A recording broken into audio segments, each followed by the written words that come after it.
Praise the Lord. Aroma ടിവിയുടെ എല്ലാ മാന്യ ശ്രോതാക്കൾക്കും വേഗം വരുന്ന കർത്താവായ യേശു ക്രിസ്തുവിന്റെ നാമത്തിൽ വന്ദനത്തെയും സ്വാഗതത്തെയും അറിയിക്കുന്നു. അനുഗ്രഹീതവും മനോഹരവുമായ നല്ല നിമിഷങ്ങൾക്കായി, നല്ല ദിവസത്തിനായി ഞാൻ കർത്താവിന് സ്തോത്രം ചെയ്യുന്നു. വീണ്ടും അരോമ ടിവിയുടെ പ്രേക്ഷകരോടൊപ്പം അനുഗ്രഹിക്കപ്പെട്ട ജീവിതാനുഭവവും ദൈവം നടത്തിയ അത്ഭുതകരമായ വഴികളെയും കുറിച്ച് പങ്കുവയ്ക്കുന്നതിന് നമ്മൾ ക്ഷണം സ്വീകരിച്ച് അനുഗ്രഹിക്കപ്പെട്ട ഒരു അതിഥിയെ കർത്താവ് നയിച്ചിട്ടുണ്ട്. ആമേനെ, കർത്താവിൻ്റെ ദാസി പ്രിയ ബീന ഫിലിപ്പ് ആൻറ്റിയാണ് ഇന്ന് നമ്മോടൊപ്പം ജോയിൻ ചെയ്തിരിക്കുന്നത്. കർത്താവിൻ്റെ ദാസി ഓർത്ത് ഞാൻ ദൈവത്തിന് സ്തോത്രം ചെയ്യുന്നു. ഒരുപക്ഷെങ്കിൽ നിങ്ങൾക്ക് ഏവർക്കും ആമേനെ സുപരിചിതയായിരിക്കാം, എന്നാൽ ഞാൻ ഒരു വാക്കിൽ പരിചയപ്പെടുത്തുവാൻ ആഗ്രഹിക്കുന്നു. നിത്യതയിൽ വിശ്രമിക്കുന്ന കർത്താവിൻ്റെ വിലപ്പെട്ട ദാസൻ പ്രിയ കർത്താവിൻ്റെ ദാസി പ്രിയ ബി എ തമ്പിച്ചായൻ്റെയും മറിയാമ്മ ആൻറ്റിയുടെയും മകൾ ബീന ഫിലിപ്പ് ആൻറ്റിയാണ് ഇന്ന് നമ്മോടൊപ്പം ജീവിതാനുഭവങ്ങൾ പങ്കുവയ്ക്കുവാൻ തക്കവണ്ണം ജോയിൻ ചെയ്തിരിക്കുന്നത്. കർത്താവിൻ്റെ സുസ്ഥിരമായ വേല തികച്ച് കടന്നുപോയ ആ കുടുംബത്തിൽ തുടർച്ചയായി ദൈവം അവർക്ക് കൊടുത്ത മക്കൾ, കുടുംബങ്ങൾ എല്ലാവരും കർത്താവിൻ്റെ വേലയിലായിരിക്കുന്നു. അവരെ ദൈവം ശക്തമായി ഉപയോഗിച്ചുകൊണ്ടിരിക്കുന്നു. അവരുടെ ജീവിതത്തിൽ ദൈവം കൊടുത്തിട്ടുള്ള അനുഗ്രഹിക്കപ്പെട്ട അനുഭവങ്ങൾ അരോമ ടിവിയുടെ പ്രേക്ഷകരുമായിട്ട് പങ്കുവയ്ക്കുകയാണ്. അതുകൊണ്ട് നമുക്ക് ഏവർക്കും ശ്രദ്ധയോടെ സ്കിപ്പ് ചെയ്യാതെ അവസാനം വരെ ഈ ജീവിതാനുഭവങ്ങൾ കേൾക്കാം. അത് നമുക്ക് ഏവർക്കും അനുഗ്രഹമായി തീരട്ടെ. നാം എല്ലാവരും പ്രാർത്ഥനയോടെ ആയിരിക്കുമ്പോൾ കർത്താവിൻ്റെ വിലപ്പെട്ട ദാസി പ്രിയ ബീന ഫിലിപ്പ് ആൻറ്റിയെ തികഞ്ഞ സ്നേഹത്തോടും ആദരവോടും കൂടി അരോമ ടിവിയുടെ പ്രേക്ഷകരോടൊപ്പം സമയം ചെലവഴിക്കുന്നതിനായിട്ട് ഞങ്ങൾ സ്വാഗതം ചെയ്തുകൊള്ളുന്നു. Praise Lord anti.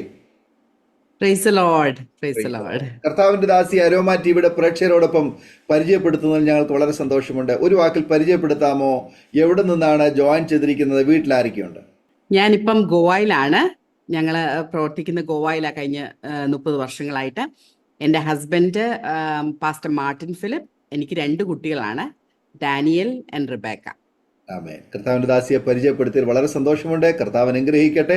തുടർന്ന് അരോമ ടിവിയുടെ പ്രേക്ഷകരുമായിട്ട് പങ്കുവയ്ക്കാൻ ആഗ്രഹിക്കുന്ന ജീവിതാനുഭവങ്ങൾ, ദൈവം നടത്തിയ അത്ഭുതകരമായ വഴികൾ, ദൈവനാമ മഹത്വത്തിന് വേണ്ടി പങ്കുവയ്ക്കുന്നതിനായിട്ട് സമയം വേർതിരിച്ചുകൊള്ളും.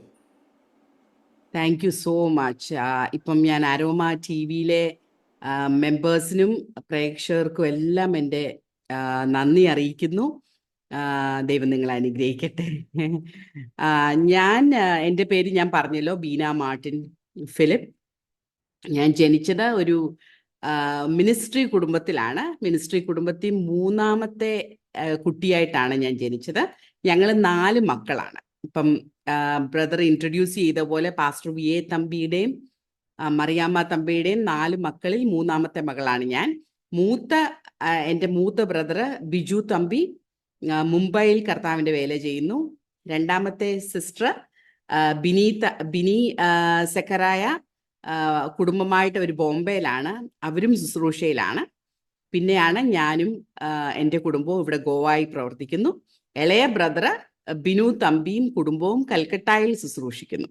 അങ്ങനെ 4 പേരെയും എൻ്റെ ഡാഡിയും അമ്മായും ഞങ്ങൾ ജനിച്ചപ്പോഴേ കർത്താവിൻ്റെ വേലയ്ക്ക് വേണ്ടി ഡെഡിക്കേറ്റ് ചെയ്താണ്.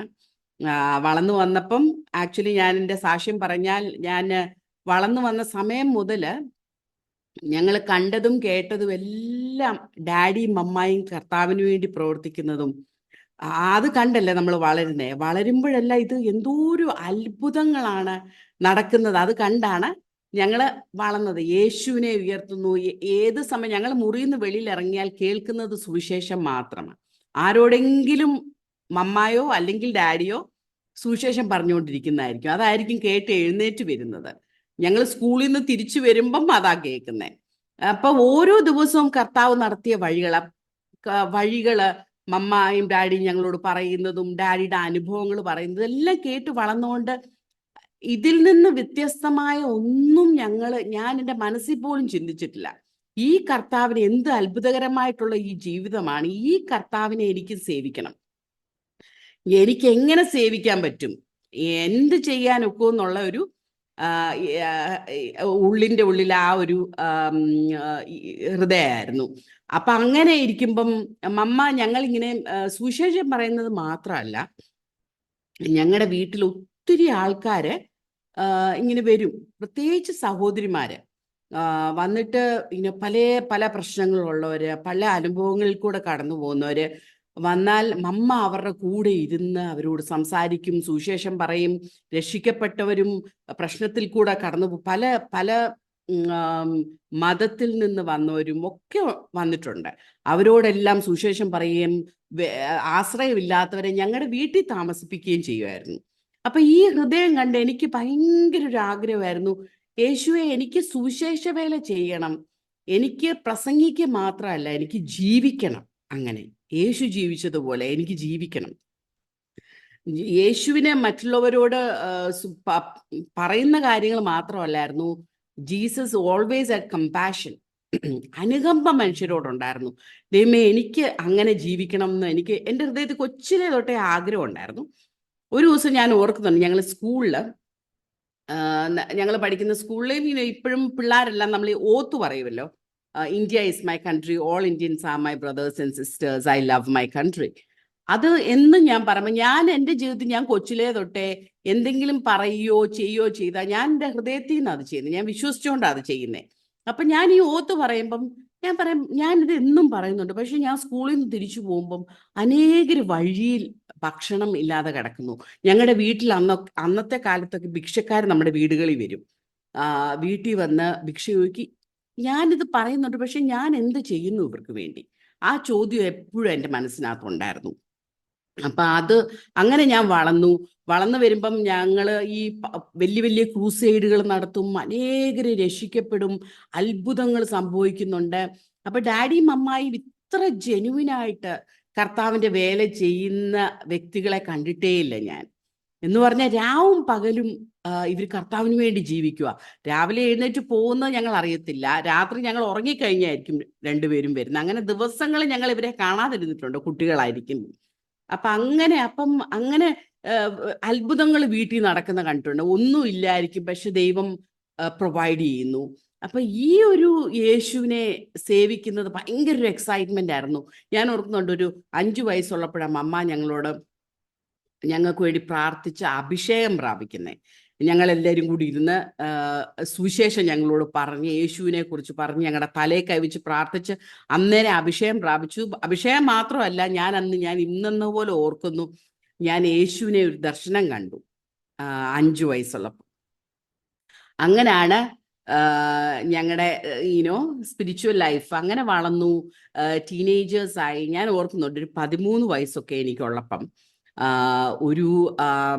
ഒരു വലിയ പ്രശ്നത്തിൽ കൂടെ ഡാഡിയും അമ്മായും കടന്നുപോയി.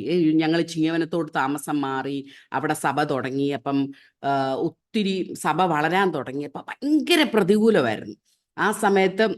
ഈ പ്രതികൂലത്തിന് നടുവിൽ ഞങ്ങളെല്ലാം അതിനകത്ത് ഇൻവോൾവാ. അങ്ങനെ ഇരിക്കുമ്പോൾ ഞാൻ പറഞ്ഞു, കർത്താവേ, ഞങ്ങൾ എന്തുകൊണ്ടാണ് ഈ പ്രോബ്ലത്തിൽ കൂടെ ഒക്കെ നടത്തുന്നേ? നീ ഇല്ലേ ഞങ്ങളുടെ കൂടെ? അങ്ങനെ ഒരു ദിവസം രാത്രി ഞാൻ കിടക്കുന്നതിന് മുമ്പ് ഇങ്ങനെ പ്രാർത്ഥിച്ചുകൊണ്ട് കിടക്കുമോ, കർത്താവെ നീ എന്നോട് സംസാരിക്കണം. അന്ന് ഞാൻ ഇന്നും ഓർക്കുന്നുണ്ട്, അന്ന് രാത്രി ഞാൻ ഈ പാട്ട് പാടിക്കൊണ്ടാ ഇങ്ങനെ ചെറിയ മയക്കത്തിലോട്ട് പോയ, open my eyes lord, I want to see Jesus എന്നുള്ള ആ പാട്ട് പാടി ഞാൻ ഇങ്ങനെ ഒരു മയക്കത്തിലേക്ക് പോയപ്പം പെട്ടെന്ന് ഞാനൊരു ദർശനം കാണുക. ചെറിയ ഒരു ലൈറ്റ് എൻ്റെ മുമ്പിൽ വന്നിട്ട് ആ പ്രകാശം ഒരു വലിയൊരു സ്ക്രീനായിട്ട് മാറിയിട്ട് അതിനകത്ത് പെട്ടെന്ന് ഞാൻ കാണുന്ന ഒരു മല, ഒരു സീൻ, ഈ ഒരു മൂവി നമ്മുടെ മുമ്പിൽ കാണുന്ന പോലെ ഒരു മല, അതിൻ്റെ മുകളിൽ നിന്ന് യേശു കർത്താവ് ഇങ്ങനെ സ്വർഗാരോഹണം ചെയ്യുന്ന ഒരു കാഴ്ചയാണ് ഞാൻ കണ്ടേ. ഇങ്ങനെ പോകുമ്പം എൻ്റെ മുഖത്തോട്ട് നോക്കിയിട്ട് ഇപ്പോഴും എനിക്ക് കണ്ണ് എനിക്ക് ഓർമ്മയുണ്ട്. ആ കണ്ണിങ്ങനെ എൻ്റെ മുഖത്തോട്ട് നോക്കി, സ്നേഹം കൊണ്ട് എൻ്റെ മുഖത്തോട്ട് നോക്കിക്കൊണ്ടാ ഇങ്ങനെ മുകളിലോട്ട് പോകുന്നത്, 2 കൈ ഇങ്ങനെ. അപ്പൊ എനിക്ക് ആണിപ്പഴുതേറ്റ കരമൊക്കെ നല്ല ഫ്രഷായിട്ട് കാണാം. എന്നിട്ട് പോകുമ്പം അതിൻ്റെ താഴെ ഒരു വൈറ്റ് ലൈറ്റ് വന്നിങ്ങനെ എഴുതുക, ഞാൻ ഈ പോയതുപോലെ തന്നെ വീണ്ടും വരും. ഇങ്ങനെ ഞാൻ കാണുക. അത് കഴിഞ്ഞ് ആ സ്ക്രീനിനകത്ത് പിന്നെ ഞാൻ കാണുന്നത് യേശുവിൻ്റെ പെർസിക്യൂഷനാണ്. One after the other persecution of Jesus. അതെന്ന് പറഞ്ഞാൽ ഞങ്ങൾ ആ സമയത്ത് ഭയങ്കര ഒരു പ്രതികൂലത്തിൽ കൂടെ കടന്നു പോകുമായിരുന്നു. ആ സമയത്ത് ഞാൻ കാണും, യേശുവിൻ്റെ മുഖം ഞാൻ കാണുന്നില്ല, യേശു അങ്ങോട്ട് തിരിഞ്ഞാ ഇരിക്കുന്നേ. കുറേ ആൾക്കാർ കൂടി ഭയങ്കരമായിട്ട് കാർക്കിച്ച് യേശുവിൻ്റെ ദേഹത്തോട്ടും മുഖത്തോട്ടും എല്ലാം തുപ്പുക. ഓരോ പ്രാവശ്യവും തുപ്പുമ്പോഴും എൻ്റെ ഉള്ളിൽ ആരോ പറയുന്നുണ്ട്, ഞാൻ ഈ കടന്നു പോകുന്ന നിന്നെല്ലാം നിനക്ക് വേണ്ടിയാ, നിനക്ക് വേണ്ടിയാ ഞാനിത് സഹിക്കുന്നത്. അത് കഴിഞ്ഞ് പിന്നെ ഞാൻ കാണുന്ന ചാട്ടവാറിട്ട് അടിച്ചു കഴിയുമ്പോൾ ഫ്ലഷ് ഇങ്ങനെ അങ്ങ് നല്ല ക്ലിയർ ആയിട്ട് ഞാൻ കണ്ടു. ഫ്ലഷും ബ്ലഡും എല്ലാം കൂടെ ഇങ്ങനെ വെളിയിലോട്ട് പോവാ. ഓരോ പ്രാവശ്യം അടിക്കുമ്പോഴും എന്നെ തിരിഞ്ഞിങ്ങനെ നോക്കിയിട്ട് എനിക്ക് കേൾക്കാം, ഈ വേദന മുഴുവനും ഞാൻ സഹിക്കുന്നത് നിനക്ക് വേണ്ടിയാ. അത് കഴിഞ്ഞ് പിന്നെ ഞാൻ കാണുന്ന ക്രൂശിൽ കർത്താവ് കിടക്കുന്നു. തല തൊട്ട് പാദം വരെ രക്തത്തെ കുളിച്ച് കിടക്കുന്ന, ഒരു ശരീരത്തിന്റെ ഒരു ഭാഗം പോലും കാണത്തില്ല, അതുപോലെ രക്തത്തെ കുളിച്ച് ഇങ്ങനെ കിടക്കുന്നത്. പക്ഷെ കണ്ണ് മാത്രം എനിക്ക് നല്ല ക്ലിയർ ആയിട്ട് കാണാം. എന്നെ ഇങ്ങനെ തറപ്പിച്ച് നോക്കുക. അപ്പൊ എൻ്റെ ഉള്ളിൽ എനിക്ക് കേൾക്കാം, അവസാനത്തെ തുള്ളി രക്തം വരെയും ബീന നിനക്ക് വേണ്ടിയാ. എനിക്കത് ഭയങ്കര എനിക്കറിയാം യേശു ഈ ലോകത്തിലുള്ള സകലർക്കും വേണ്ടിയാണ് മരിച്ചത്. പക്ഷെ എൻ്റെ പേര് പറഞ്ഞു നിനക്ക് വേണ്ടി. അപ്പൊ അതെനിക്ക് ഭയങ്കര പേഴ്സണലായിട്ട് തോന്നി. അപ്പൊ ഞാൻ അന്നേരം തന്നെ എഴുന്നേറ്റ് ഓടി ഡാഡിയുടെയും മമ്മായുടെയും റൂമിൽ പോയി കതക് തൊട്ടി ഞാൻ പറഞ്ഞു, കർത്താവിനെ ഞാൻ കണ്ടു. അത് ഭയങ്കര ധൈര്യം. എനിക്ക് തന്നെയല്ല, ഞങ്ങളുടെ കുടുംബത്തിന് മുഴുവനും ഒരു ഭയങ്കര ധൈര്യമായിരുന്നു ഞങ്ങൾ ആ ഒരു അവസ്ഥയിൽ കൂടെ കടന്നു പോകുമ്പോൾ. അപ്പൊ ഞാൻ ഈ അവസ്ഥയെന്ന് പറഞ്ഞത് ഞാൻ മൂന്നാമത്തെ കുട്ടിയായിട്ട് ജനിച്ചെന്ന് പറഞ്ഞാലും ഭയങ്കര ഗ്രോയിങ് അപ്പ്, ഒരു ടീനേജ് ഒക്കെ ആയപ്പോൾ ഭയങ്കര ഇൻസെക്യൂരിറ്റി ആയിരുന്നു എനിക്ക്. എന്നെ ഒന്നിനും കൊള്ളത്തില്ല, എനിക്ക് പറ്റുമോ, എനിക്ക് എന്തെങ്കിലും ചെയ്യാൻ സാധിക്കുമോ, എന്നെ കൊണ്ടൊന്നും ചെയ്യാൻ സാധിക്കത്തില്ല, മനുഷ്യരോട് സംസാരിക്കാൻ പോലും എനിക്ക് പറ്റത്തില്ലായിരുന്നു. എന്നെ ലിറ്ററലി എന്നെ വിറയ്ക്കും. അപ്പം ഞാൻ കർത്താവെ, എനിക്ക് കർത്താവിനെ സേവിക്കണമെന്ന് ആഗ്രഹമുണ്ട്, ദൈവത്തിന് വേണ്ടി ജീവിക്കണമെന്ന് ആഗ്രഹമുണ്ട്. പക്ഷെ എന്നെ കൊണ്ട് പറ്റുന്നില്ല. പഠിക്കാനായിട്ട് വലിയ ഇതൊന്നും ഇല്ലായിരുന്നു. അപ്പൊ എൻ്റെ ചിന്ത, എന്നെ കാണാനും വലിയ ഭംഗിയൊന്നുമില്ല, ഞാൻ ഒന്നിനും കൊള്ളത്തില്ലല്ലോ എന്നുള്ള ചിന്ത ഭയങ്കരമായിട്ട് എന്നെ അലട്ടിയിട്ടുണ്ട്. എന്നെ ആർക്കും ഇഷ്ടമില്ല, ഒരു റിജക്ഷൻ ഫീലിംഗ് ഭയങ്കരമായിട്ട് എനിക്കുണ്ടായിരുന്നു വളർന്നു വന്നപ്പം. അപ്പൊ എപ്പോഴും ഞാൻ എന്നുള്ള ഞാൻ എന്നാ ചെയ്യും, ഫോക്കസ് മുഴുവനും ഞാനായിരുന്നു. പക്ഷെ ഈ ദർശനം ദൈവം എന്നെ കാണിച്ച അന്ന് തൊട്ട് എൻ്റെ ആ ഫോക്കസ് കംപ്ലീറ്റ്ലി മാറി. ഞാൻ എന്നുള്ള ഫോക്കസിൽ നിന്ന് യേശു എന്നുള്ള ഫോക്കസിലേക്കായി. കർത്താവെ, നീയല്ലേ എനിക്ക് വേണ്ടി. അപ്പൊ എനിക്ക് ഭയങ്കര ഒരു ധൈര്യവും ഭയങ്കര ഒരു കോൺഫിഡൻസും ദൈവം തന്നു. It's not about me anymore. ഞാനല്ല, എന്നെക്കുറിച്ചല്ല, യേശു. It's all about Jesus. യേശുവാണ് എനിക്കെല്ലാം. ആ യേശുവിന് വേണ്ടി, എനിക്ക് വേണ്ടി സഹിച്ച യേശുവിന് വേണ്ടി എനിക്ക് എന്ത് ചെയ്യാൻ സാധിക്കും എന്നുള്ളതായി എൻ്റെ ജീവിതത്തിൻ്റെ ഒരു വലിയ ലക്ഷ്യം. പിന്നെ ഞാൻ കോളേജിൽ പോകുമ്പോഴും പറയാൻ പറ്റുന്നവരോടെല്ലാം ഈ യേശുവിനെ കുറിച്ച് ഞാൻ പറയുമായിരുന്നു. റിക്ഷോയെ കയറിയാൽ. അപ്പം അങ്ങനെ ആ ഫോക്കസ് മാറി തുടങ്ങി. അങ്ങനെ ഇരിക്കുമ്പോൾ ഒരു 16 വയസ്സുള്ളപ്പോൾ എനിക്ക് ഓർമ്മയുണ്ട്, അപ്പം എൻ്റെ ബ്രദേഴ്സും അവരെല്ലാം ബൈബിൾ കോളേജിലൊക്കെ പഠിക്കാനായിട്ട് വെളിരാജ്യങ്ങളിലൊക്കെ പോയി. പക്ഷെ എനിക്കൊരു ധൈര്യമില്ലായിരുന്നു അതിനൊന്നും. അപ്പൊ 16 വയസ്സുള്ളപ്പോൾ ഞാൻ ഒരു ദിവസം പ്രാർത്ഥിച്ചുകൊണ്ടിരുന്നപ്പോൾ ശരിക്കും ക്ലിയർ ആയിട്ട് ദൈവശബ്ദം കേട്ടു. എന്നോട് പറഞ്ഞു, discover the destiny of your life. നിന്റെ ജീവിതത്തിന്റെ ലക്ഷ്യം നീ കണ്ടുപിടിക്കുക.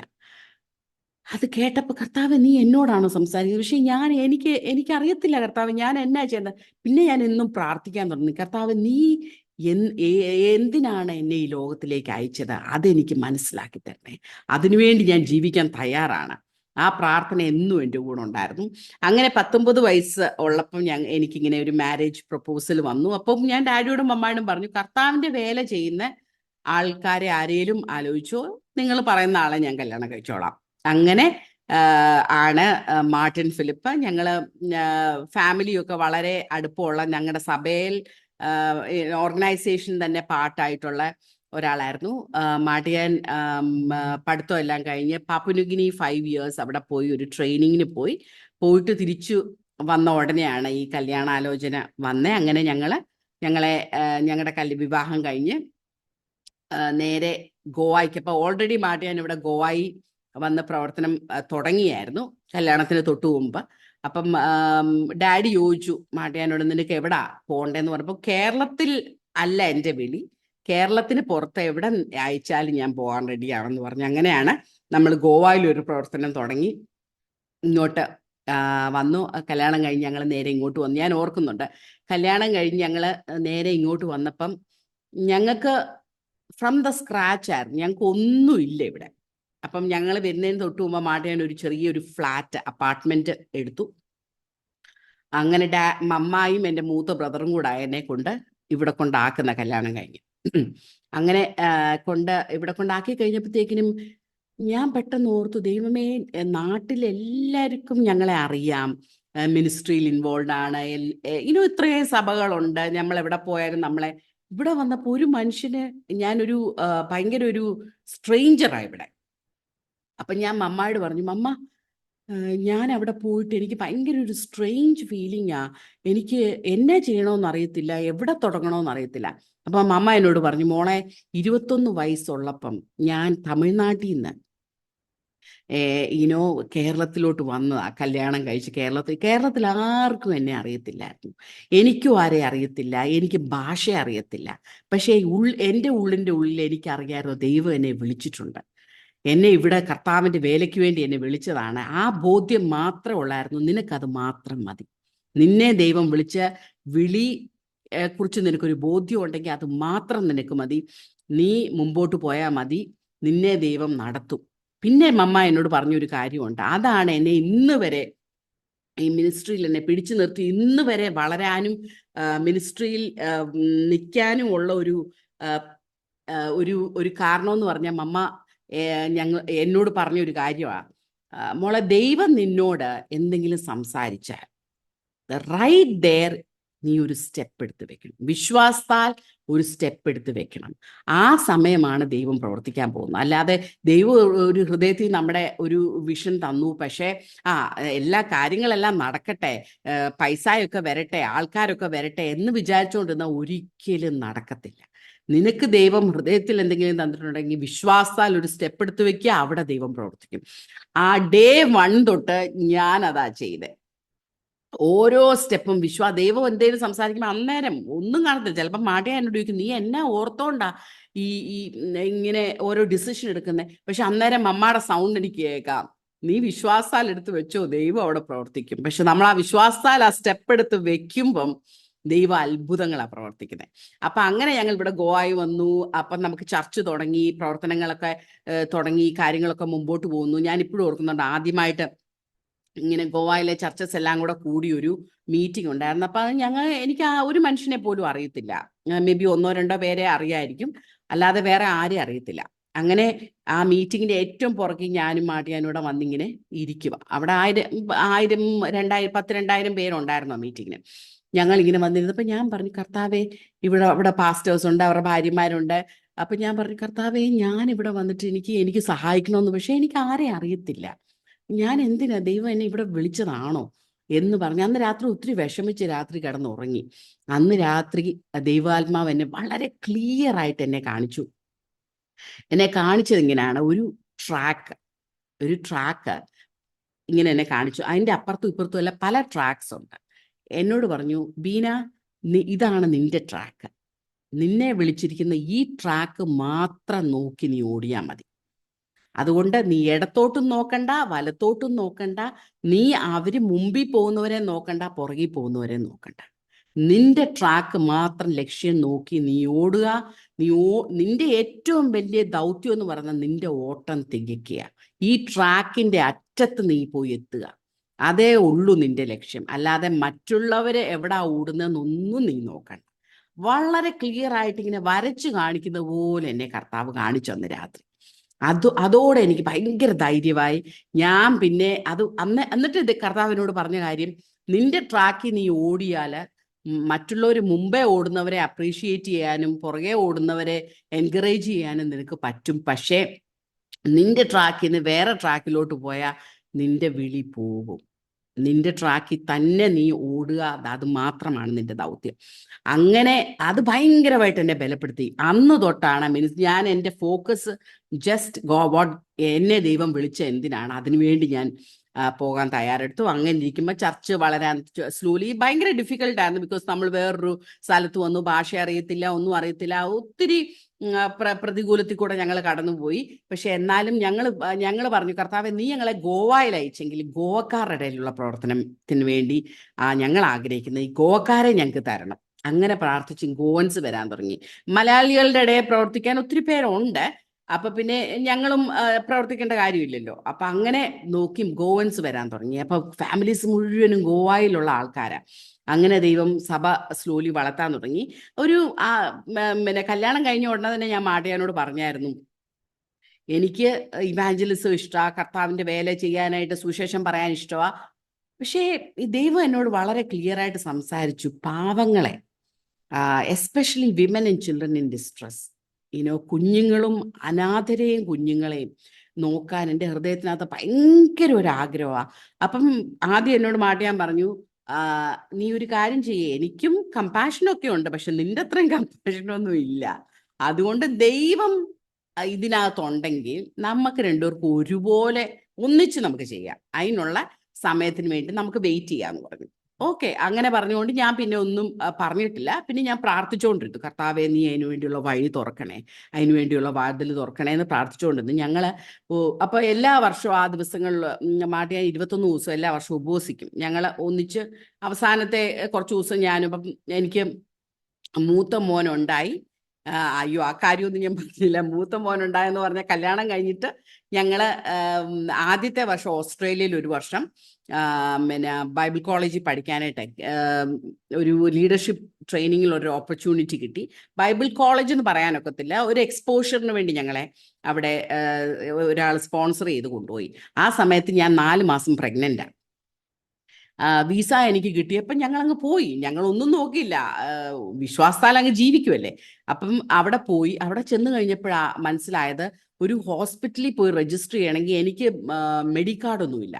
അപ്പം $7,000 കൊടുക്കണം പ്രസവത്തിന് പോകണമെങ്കിൽ. അപ്പം നമുക്ക് ചിന്തിക്കാൻ പോലും ₹1 പോലും ഇല്ല, അടുത്ത മീലിനുള്ള പൈസ ഞങ്ങളുടെ കയ്യിലില്ല. അപ്പം ഞങ്ങൾ എന്ത് ചെയ്യും കർത്താവേ എന്ന് ചിന്തിച്ചുകൊണ്ടിരുന്നപ്പോഴത്തേനും അപ്പം കോളേജുകാർ പറഞ്ഞു, അയ്യോ നിങ്ങൾ എന്ത് ചെയ്യും, അപ്പം ബീനായെ അങ്ങ് വിട്ടേക്കണം, 1-2 മാസം കഴിയുമ്പോൾ അവൾ എന്നാൽ തിരിച്ചു പോട്ടെ. അപ്പം മാട്ടിയാൻ പറഞ്ഞു, നമ്മളെ ദൈവം ഇവിടെ കൊണ്ടുവന്നെങ്കിൽ ദൈവം നമുക്ക് വേണ്ടി ഒരു വഴി തുറക്കും. അങ്ങനെ ഇരിക്കുന്ന സമയത്ത് ഞങ്ങൾക്ക് ഡോക്ടറെ അടുത്ത് പോകാൻ പോലും പൈസ ഇല്ല. ഒരു പ്രാവശ്യം പോയി കാണാൻ $200 കൊടുക്കണം. അപ്പം ഞാനിങ്ങനെ ഒരു ഡോക്ടറെയും കണ്ടില്ല. 6 മാസമായി, 7 മാസമായി. അങ്ങനെ ഇരിക്കുന്ന സമയത്ത് എവിടെ പോയി പ്രസവിക്കുമെന്ന് അറിയത്തില്ല, അങ്ങനെ ആയിരിക്കുന്നത്. ആ സമയത്ത് ഡാഡിയെ അറിയാവുന്ന ഒരു വ്യക്തിയെ ഞങ്ങൾ മീറ്റ് ചെയ്തു. ആ പുള്ളി happen to be a midwife, ഹോസ്പിറ്റലിൽ പ്രസവം എടുക്കുന്ന മനുഷ്യനാണ് പുള്ളി. അപ്പോൾ വളരെ സന്തോഷത്തോടെ പറഞ്ഞു, ബീന, എനിക്ക് നിന്റെ അപ്പനെ എനിക്ക് നന്നായിട്ട് അറിയാം. ആ പുള്ളിയുടെ മകളുടെ പ്രസവം എടുക്കാൻ ഒരു വലിയ ഭാഗ്യമായിട്ടാണ് ഞാൻ കാണുന്നത്. അതുകൊണ്ട് നീ ഞങ്ങളുടെ വീട്ടിലോട്ട് പോരെ. ഒരു ക്യാമ്പ് സെൻ്റർ ആയിരുന്നു. അങ്ങനെ ഞാൻ എൻ്റെ ഡേറ്റിൻ്റെ ഒരു 4 ദിവസം മുമ്പ് ഞാൻ പോയി. അന്ന് രാത്രി തന്നെ എനിക്ക് പെയിൻ തുടങ്ങി. പക്ഷേ വാട്ട് ഹാപ്പൻഡ് ഇസ് ദാറ്റ് എനിക്ക് ഇച്ചിരി ശകലം ഒരു കോംപ്ലിക്കേഷൻ ഉണ്ടായിരുന്നു. മിലിറ്ററി പൊസിഷനായിരുന്നു. അതുകൊണ്ട് പ്രസവം പെട്ടെന്ന് ഈസി ആയിട്ടല്ല, 38 മണിക്കൂർ ആ ഒരു ക്യാമ്പ് സെന്ററിനകത്ത് ഒരു 100 ഏക്കർ സ്ഥലം, ഹോസ്പിറ്റലിൽ പോകണമെങ്കിൽ 3 മണിക്കൂർ പോകണം അവിടുന്ന്. അപ്പം ഒരു ദിവസം കഴിഞ്ഞു, അതിവേദന സഹിക്കാൻ മേല. 2-ാമത്തെ ദിവസം ഈവനിങ് ആയപ്പോഴത്തേക്കും എനിക്ക് സഹിക്കാൻ മേലാതായി, എനിക്ക് ഭയങ്കര അസ്വസ്ഥതകളായി. അപ്പം ഞാൻ പറഞ്ഞപ്പം അമ്മായി ഉണ്ട് ആ സമയത്ത്. അപ്പം പറഞ്ഞു, മോളെ നമുക്ക് 1 മണിക്കൂർ കൂടെ വെയിറ്റ് ചെയ്യാം, എന്നിട്ട് നമുക്ക് ഹോസ്പിറ്റലിൽ പോകാം. അമ്മ അന്യഭാഷയിൽ നിന്ന് ആരാധിക്കുക. അത്ഭുതകരമായിട്ട് 5 മണി കഴിഞ്ഞപ്പോഴത്തേക്കിനും, പിറ്റേ ദിവസം 5 മണി കഴിഞ്ഞപ്പോഴത്തേനും ഡാനിയലിനെ ഞാൻ പ്രസവിച്ചു. അത് ഭയങ്കര ഒരു അത്ഭുതമാണ്. അങ്ങനെ കൊച്ചും പോയി, ഞാനും പോകേണ്ടതാ. പക്ഷെ ദൈവം അത്ഭുതകരമായിട്ട്, അപ്പം എനിക്ക് മനസ്സിലായി, കർത്താവിന് നമ്മളെക്കുറിച്ചൊരു ഉദ്ദേശവും ലക്ഷ്യവും ഉണ്ടെങ്കിൽ, നമ്മുടെ കൊച്ചിനെ കുറിച്ചും ഉണ്ടെങ്കിൽ, ഒരു ശക്തിക്കും ഒന്നും നമ്മളെ ചെയ്യാനൊക്കത്തില്ല. ഏത് കാട്ടിൽ പോയാലും ദൈവത്തിൻ്റെ കരം നമ്മുടെ കൂടെ ഇരിക്കും. അങ്ങനെ അവിടെ പ്രസവിച്ചു. അവൻ 7 മാസം ഉള്ളപ്പോഴാണ് ഗോവയിലേക്ക് തിരിച്ചു വന്നു. അങ്ങനെ ഇവിടെ മിനിസ്ട്രി തുടങ്ങി. എനിവേ, അങ്ങനെ ഇരിക്കുമ്പോഴാണ് ഞങ്ങളുടെ ഈ പ്രവർത്തനങ്ങളെക്കുറിച്ചൊക്കെ ഇങ്ങനെ സംസാരിക്കുകയും ഒക്കെ ഡിസ്കഷനൊക്കെ നടത്തി. പക്ഷെ ഞങ്ങൾ അതിനു വേണ്ടി പ്രാർത്ഥിച്ചുകൊണ്ടിരിക്കുകയായിരുന്നു. അങ്ങനെ ഇരിക്കുമ്പോഴത്തേക്കിനും 21 ദിവസത്തെ ഒരു ഉപവാസം നടന്നുകൊണ്ടിരിക്കുക. അപ്പം അത് ഈ പ്രാർത്ഥന ഈ ഉപവാസത്തിനകത്ത് ഈ പ്രാർത്ഥനാ വിഷയം ഉണ്ടായിരുന്നു. ഇങ്ങനെ നമുക്ക് ഈ പാവങ്ങളെ സഹായിക്കാൻ ആഗ്രഹമുണ്ട്, ദൈവഹിതമാണെങ്കിൽ അതിനുവേണ്ടിയുള്ള വഴി തുറക്കണം. അപ്പം എന്നെ സംബന്ധിച്ചെല്ലാം ഞാൻ വിശ്വാസാൽ ഒരു സ്റ്റെപ്പ് എടുക്കും. മാട്ടിയാനെ സംബന്ധിച്ച് പുള്ളി ഇച്ചിരി ടൈം എടുക്കും.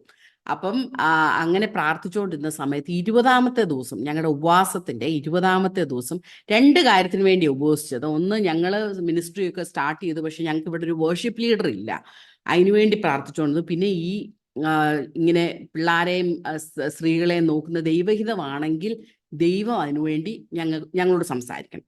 അങ്ങനെ 20ാമത്തെ ദിവസം 2 കോള് ഞങ്ങൾക്ക് വന്നു. ഒരു കോളെന്ന് പറഞ്ഞാൽ ഒരു പയ്യൻ വൈവാമി പഠിച്ച് മാട്ടിയാനാ പോയി ഗ്രാജുവേഷന് പോയി സംസാരിച്ച്. അപ്പം അത് കഴിഞ്ഞ ഉടനെ ഈ പയ്യൻ വിളിച്ചിട്ട് പറഞ്ഞു, ദൈവാത്മാവ് എന്നോട് സംസാരിച്ചു, പാസ്റ്ററെ വിളിച്ചിട്ട് നിങ്ങളെ സഹായിക്കാൻ എനിക്ക് താല്പര്യമുണ്ട്, നിങ്ങളുടെ ചർച്ചിലെ വർഷിപ്പ് ലീഡ് ചെയ്ത് സഹായിക്കാനായിട്ട് എനിക്ക് താല്പര്യമുണ്ട്, ദൈവാത്മാവ് എന്നോട് പറഞ്ഞു എന്ന് പറഞ്ഞ് ആ പയ്യൻ വിളിച്ചു. അപ്പൊ ഞങ്ങൾക്ക് ഭയങ്കര സന്തോഷമായി. കർത്താവ്, 20ാമത്തെ ദിവസം നീ വഴി തുറന്നല്ലോ. അത് കഴിഞ്ഞ് ഉച്ച കഴിഞ്ഞപ്പോൾ അടുത്ത കോളം വരുന്നു. മോസസ് എന്ന് പറഞ്ഞൊരു വ്യക്തിയാണ്. ഞങ്ങൾക്ക് ഈ വ്യക്തിയെ അറിയത്തില്ല, ഞങ്ങൾ കേട്ടിട്ടില്ല. പറഞ്ഞു, ആരോ ഒരാള് ഞങ്ങളുടെ നമ്പർ കൊടുത്തതാണ്, കൊടുത്തിട്ട് പറഞ്ഞു നിങ്ങൾക്ക് എന്തെങ്കിലും ആവശ്യമുണ്ടെങ്കിൽ വിളിക്കണമെന്ന്.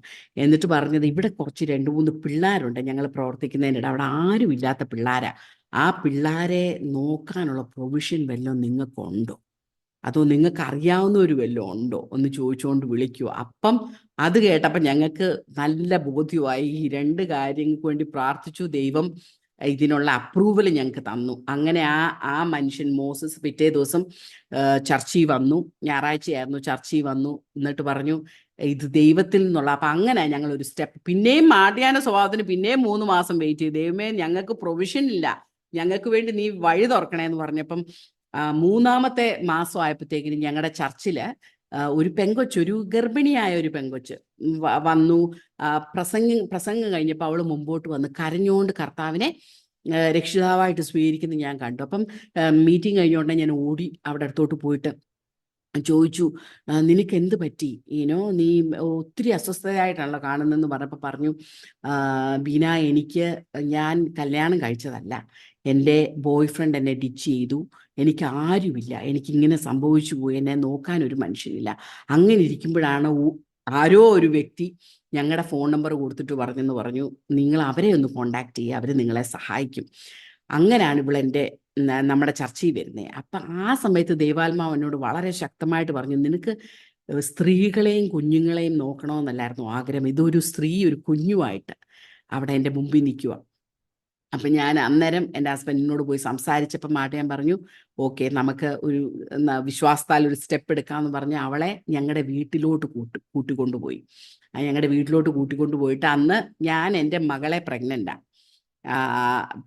ഡാനിയലിന് ഒരു 3.5-4 വയസ്സ് കാണും. അപ്പം അങ്ങനെ ഇവളെ ഞങ്ങളെ വീട്ടിൽ കൊണ്ടുവന്നു. അങ്ങനെ അവൾ പിറ്റേ 2 ദിവസം കഴിഞ്ഞപ്പോൾ റൂട്ടീൻ ടെസ്റ്റ്, ബ്ലഡ് ടെസ്റ്റിന് കൊടുത്തിട്ടുണ്ട്, എൻ്റെ റിസൾട്ട് മേടിക്കാൻ പോകുമെന്ന് പറഞ്ഞു പോയി. അപ്പം അന്ന് ഞങ്ങളുടെ രാവിലെ ഇൻറ്റർസെസറി പ്രെയർ നമ്മുടെ വീട്ടിൽ നടക്കും. അപ്പം പ്രാർത്ഥന തന്നുകൊണ്ടിരുന്നപ്പം നോക്കുണ്ടായി. കതക് പോയി തുറന്നപ്പം ഈ പെങ്കൊച്ച് കരഞ്ഞുകൊണ്ട്, ഭയങ്കരമായിട്ട് കരഞ്ഞുകൊണ്ട് അവിടെ എന്നെ കണ്ടപ്പോൾ അങ്ങ് നിലവിളിച്ച് എന്നെ അങ്ങ് കെട്ടിപ്പിടിച്ചു. അന്ന് എനിക്ക് വയസ്സ് 10-27 വയസ്സ് ഉണ്ട്, 25-26 വയസ്സ് കാണും. കെട്ടിപ്പിടിച്ചിട്ടങ്ങ് ഞാൻ പറഞ്ഞു, നിനക്ക് എന്ത് പറ്റി, കാര്യം പറ എന്ന് പറഞ്ഞപ്പോൾ പറഞ്ഞു, ബീന, എൻ്റെ റിസൾട്ട് വന്നു, ഞാൻ എയ്ഡ്സ് വിക്റ്റിമാണ്, എനിക്ക് HIV പോസിറ്റീവാണ്, ഞാൻ ഇനി എന്ത് ചെയ്യും? അപ്പോൾ അവൾക്ക് ഒരു 20 വയസ്സ് കാണും മാക്സിമം, അത്രേ ഉള്ളൂ. ഞാൻ എന്ത് ചെയ്യും? എനിക്ക് എന്നെ ഇനി സംഭവിക്കാൻ പോകുന്നു, എന്നെ ആര് നോക്കും എന്ന് പറഞ്ഞ് പൊട്ടിക്കരയാൻ തുടങ്ങി. അപ്പം ഞാൻ ഓർക്കുന്നുണ്ട്, ഞാൻ അവളെ കെട്ടിപ്പിടിച്ച് ഞാൻ പറഞ്ഞു, മോളെ, നിനക്ക് കർത്താവുണ്ട്, ഞാനും ഉണ്ട് എന്നീ പറയുന്നത് ഞാൻ ഇപ്പോഴും ഓർക്കുന്നുണ്ട്. അങ്ങനെ അവളെ ഞങ്ങളുടെ വീട്ടിൽ തന്നെ താമസിപ്പിച്ചു. അവർക്ക് മാൻഡേറ്ററി ആയിട്ട് കൗൺസിലിങ്ങിന് പോകണം. അപ്പം അങ്ങനെ അവളെ കൗൺസിലിങ്ങിന് ഞങ്ങളൊരു NGOയുടെ അടുത്ത് കൊണ്ടുപോയപ്പം അവളെ കൗൺസിൽ ചെയ്തു. ആ സമയത്ത് തന്നെ അവർ ഞങ്ങളോട് പറഞ്ഞു, there is A huge need, വലിയൊരു ആവശ്യമുണ്ട്, ഈ എയ്ഡ്സ് ഉള്ള ആൾക്കാരുടെ പിള്ളേരെ നോക്കാൻ ആരുമില്ല, അതുപോലെ തന്നെ വേശികളായിട്ടുള്ള ആൾക്കാരുടെ പിള്ളേരെ നോക്കാനും അധികം ആൾക്കാരില്ല. അതുകൊണ്ട് നിങ്ങൾ എന്തെങ്കിലും, നിങ്ങൾക്ക് വല്ലോ പ്രൊവിഷൻ ഉണ്ടോ ഇങ്ങനെ വല്ലതും തുടങ്ങാൻ? ഇതുപോലെ ഒത്തിരി ആൾക്കാരുണ്ട്, നിങ്ങൾ ഈ സ്ത്രീയെ നോക്കുന്നുണ്ടല്ലോ, അതുപോലെ നിങ്ങൾക്ക് എന്തെങ്കിലും പ്രൊവിഷൻ ഉണ്ടോ? അന്നേരം ഞങ്ങൾ പറഞ്ഞു നമുക്ക് ഇതാണ് റൈറ്റ് ടൈം. ഞങ്ങൾക്ക് മനസ്സിലായി. അങ്ങനെ ഞാൻ റെഡ് ലൈറ്റ് ഏരിയയിൽ പോകാൻ തുടങ്ങി. അവിടെയാണല്ലോ ഒത്തിരി യുനോ സെക്സ് വർക്കേഴ്സും പിന്നെ എയ്ഡ്സ് വിക്ടിംസ് ആയിട്ടുള്ള ആൾക്കാരുള്ള. അങ്ങനെ പോകാൻ തുടങ്ങി. പോയി കഴിഞ്ഞപ്പോഴത്തേക്കിനും ഓരോ ദിവസവും അവിടെ പോവും. അവർ ചിലരുടെ വിചാരം ഞാൻ ഡോക്ടറാണെന്നാ, ബിക്കോസ് അവിടെ ഡോക്ടേഴ്സൊക്കെയാണ് വരുന്നത്. അപ്പം ഞാൻ ചുമ്മാ അവിടെ പോയി ആ പെൺപിള്ളാരെ എല്ലാം കൂടെ കൂട്ടി ഞാൻ അവരോട് ചോദിക്കും നിങ്ങളുടെ ആവശ്യങ്ങൾ എന്നാ. അപ്പം നമുക്ക് പെട്ടെന്ന് സുവിശേഷവും പറയാനൊക്കത്തില്ല അവരോട്. പിന്നെ അവർ നമ്മളെ കയറ്റത്തില്ല അവിടെ. അതുകൊണ്ട് ഞാൻ മെല്ലെ മെല്ലെ ഇവരുടെ നീഡ് എന്നാന്ന് അറിഞ്ഞ് ഞാനൊന്ന് ഹെൽപ്പ് ചെയ്യാൻ വന്നാന്ന് പറഞ്ഞ് അവരെ വിളിച്ച് അവരോട് സംസാരിക്കാൻ തുടങ്ങിയപ്പോഴത്തേക്കും നമ്മുടെ ഹൃദയം തകർന്നു പോകുന്ന കഥകളാണ് ഓരോ വ്യക്തികളും പറയുന്നത്. ആ ഒരു പെങ്കൊച്ച് എന്നോട് പറഞ്ഞു, ഒരു 16 വയസ്സ് 17 വയസ്സ് കാണോ കൊച്ചിന്. ആ കൊച്ചിൻ്റെ മുഖത്ത് ഒരു സൈഡ് ഇങ്ങനെ പൊള്ളിയിരിക്കും, അത് ഫ്രഷ് ആയിട്ടാണ് പൊള്ളിയിരിക്കുന്നത്. പറഞ്ഞു എൻ്റെ കഥ കേൾക്കണോ, ഞാൻ 13 വയസ്സുള്ളപ്പോൾ ഇവിടെ വന്നതാണ്, എനിക്ക് ജോലി തരാമെന്നും പറഞ്ഞുകൊണ്ട്, വീട്ടു ജോലി തരാമെന്നും പറഞ്ഞുകൊണ്ട് എന്നെ കൊണ്ടുവന്നിട്ട് ഇവിടെ വിറ്റിട്ട് ഈ സ്ത്രീ ഒരു പിമ്പെന്ന് പറഞ്ഞ ഇത് നടത്തുന്ന ആൾക്കാരുണ്ട്, ആ പുള്ളിക്കാരത്തി ആണ് പൈസ മുഴുവൻ മേടിക്കുന്നത്. എനിക്ക് 5 പൈസ കിട്ടത്തില്ല. എന്നിട്ട് എന്നും എനിക്ക് 2 ദിവസം മുമ്പ് ഭയങ്കര പനിയായിരുന്നു. പനി ഉണ്ടായിട്ടും പുള്ളിക്കാരത്തി പറഞ്ഞു അതൊന്നും പറഞ്ഞാൽ പറ്റത്തില്ല, നീ എൻ്റെ പൈസ ഇന്ന ദിവസം ഞാൻ തിരിച്ചു തരണം, അതുകൊണ്ട് പനിയാണെങ്കിലും വർക്ക് ചെയ്തേ പറ്റത്തു എന്നും പറഞ്ഞ് അവളെ വിട്ടു. അവള് ഈ ഈ കസ്റ്റമേഴ്സ് വരുമല്ലോ, അത് കഴിഞ്ഞ് ഇങ്ങനെ വെളിയിലോട്ട് ഇറങ്ങിയപ്പോഴത്തേക്കിനും ഈ സ്ത്രീ ഇന്ന് ചൂട് ചായ കുടിച്ചുകൊണ്ടിരിക്കുക. അപ്പം ഈ പെങ്കൊച്ചു പറഞ്ഞു എനിക്ക് ഇച്ചിരി ചൂട് ചായ തരാമോ, എനിക്ക് ഒട്ടും പറ്റുന്നില്ല, എനിക്കൊരു ചായ തരാമോ എന്ന് ചോദിച്ചപ്പം ആ ചൂട് ചായ എടുത്ത് അവിടെ മുഖത്തോട്ട് എറിഞ്ഞിട്ട് പറഞ്ഞു യു ഡിഡ്ന്റ് വർക്ക് ഇനഫ്, നീ ആവശ്യത്തിന് ഇന്ന് ജോലി ചെയ്തിട്ടില്ല, അതുകൊണ്ട് നിനക്ക് ചായയും ഇല്ല, നിനക്ക് ഒന്നുമില്ല, മരുന്ന് പോലും ഇല്ല, തന്നില്ലെന്ന് പറഞ്ഞു. അപ്പം അവൾ പറഞ്ഞു അതിൻ്റെ പാടാ എൻ്റെ മുഖത്ത്, അത് അതുപോലെ ഫ്രഷായിട്ട് കിടക്കുക. അപ്പം അതാണ് ഈ പെൺകുട്ടികളുടെ ജീവിതം. അപ്പം അങ്ങനെ ഒരു ദിവസം ഞാൻ അങ്ങോട്ട് കയറി ചെന്നപ്പോഴത്തേക്കിനും ഒരു 19 വയസ്സുള്ള ഒരു കൊച്ചു, കാഴ്ചയ്ക്കൊക്കെ ഷോർട്ടാണ്, സ്കിന്നിയാണ്, അങ്ങനെ ഒരു പെങ്കൊച്ചു വന്നിട്ട് ഒരു 2 വയസ്സുള്ള ഒരു കൊച്ചിനെ എൻ്റെ കയ്യിലോട്ട് ഓടിക്കൊണ്ട് തന്നു. എന്നിട്ട് പറഞ്ഞു ഈ കൊച്ചിനെ നീ കൊണ്ടുപോയി വളർത്തണം. എന്നിട്ട് പറഞ്ഞു അവളും 13 വയസ്സുള്ളപ്പോൾ വന്നതാ അമ്മ. വന്നിട്ട് ഇതുപോലെ ജോലി പ്രോമിസ് ചെയ്ത് കൊണ്ടുവന്നിട്ട് ഇവിടെ കൊണ്ടുവന്ന് വിറ്റു. എനിക്ക് ഈ കൊച്ചുണ്ടായി. ഈ കൊച്ച് മുറിയിലിരിക്കുമ്പോഴാണ് കസ്റ്റമേഴ്സ് വരുന്നത്. ഈ കൊച്ചിൻ്റെ പാൽക്കുപ്പിക്കകത്തോട്ട് ആൽക്കഹോള് ഒഴിച്ച് ഇതിന് കൊടുത്ത്, ഈ സ്ലാബാ, ഇവർക്ക് ബെഡ് പോലും അല്ല, സ്ലാബാ, ആ സ്ലാബിനടിയിലോട്ട് കൊച്ചിനെ ഇടും. എന്നിട്ട് ഈ കൊച്ചു വളർന്നു വരുമ്പം ഇതിനെന്നാ സംഭവിക്കാൻ പോകുന്നതെന്ന് എനിക്കറിയത്തില്ല. അതുകൊണ്ട് ഈ കൊച്ചിന് എൻ്റെ ഗതികേടുണ്ടാകരുത്, അതുകൊണ്ട് നീ കൊണ്ടുപോയി ഈ കൊച്ചിനെ വളർത്തണം. അങ്ങനെ പറഞ്ഞ് ആ കൊച്ചിനെ എൻ്റെ കൈ പിടിച്ചുകൊണ്ട് ഞാൻ തിരിച്ചുപോയി, 2 വയസ്സുള്ള കൊച്ചിനെ. അങ്ങനെയാണ് ഞങ്ങൾ ഈ ചിൽഡ്രൻസ് ഹോം തുടങ്ങുന്നത്. ഞങ്ങളൊരു ചെറിയ മുറി, അന്നേരം ടാനിയ നമ്മളെ എടുത്ത പെൺകുട്ടി ഗർഭിണിയായിരുന്നല്ലോ, അവൾ പ്രസവിച്ചു. അത് ഞാനും മാട്ടിയാനും കൂടെ ആ ഹോസ്പിറ്റലിൽ പോയി, ഡോക്ടേഴ്സും നഴ്സസും ആരും തൊടത്തില്ല അവൾ. ഞങ്ങൾ തന്നെ പൊക്കിയെടുത്ത് ബെഡേന്ന് പിന്നെ എടുത്ത് ബെഡിൽ കിടത്തുകയും ചൊവ്വ ഒരു അനസ്തേഷ്യ പോലും അവൾക്ക് കൊടുത്തില്ല, അതുപോലെ വേദന എടുത്ത് കരഞ്ഞ അവള് വന്നേ. അങ്ങനെ ആ കൊച്ചിനെ ഞങ്ങൾ ആ കയ്യിൽ ആദ്യം എടുത്ത് അവൾക്ക് എസ്തറിന് പേരിട്ടു. അങ്ങനെ അവളെയും കൊച്ചിനെയും ഈ പെങ്കൊച്ച് ഞാൻ കൊണ്ടുപോയ 2 വയസ്സുള്ള കൊച്ചിനെയും കൂടെ ഒരു ചെറിയ മുറി വാടകയ്ക്ക് എടുത്ത് അങ്ങനെയാണ് നമ്മുടെ വർക്ക് തുടങ്ങുന്നത്.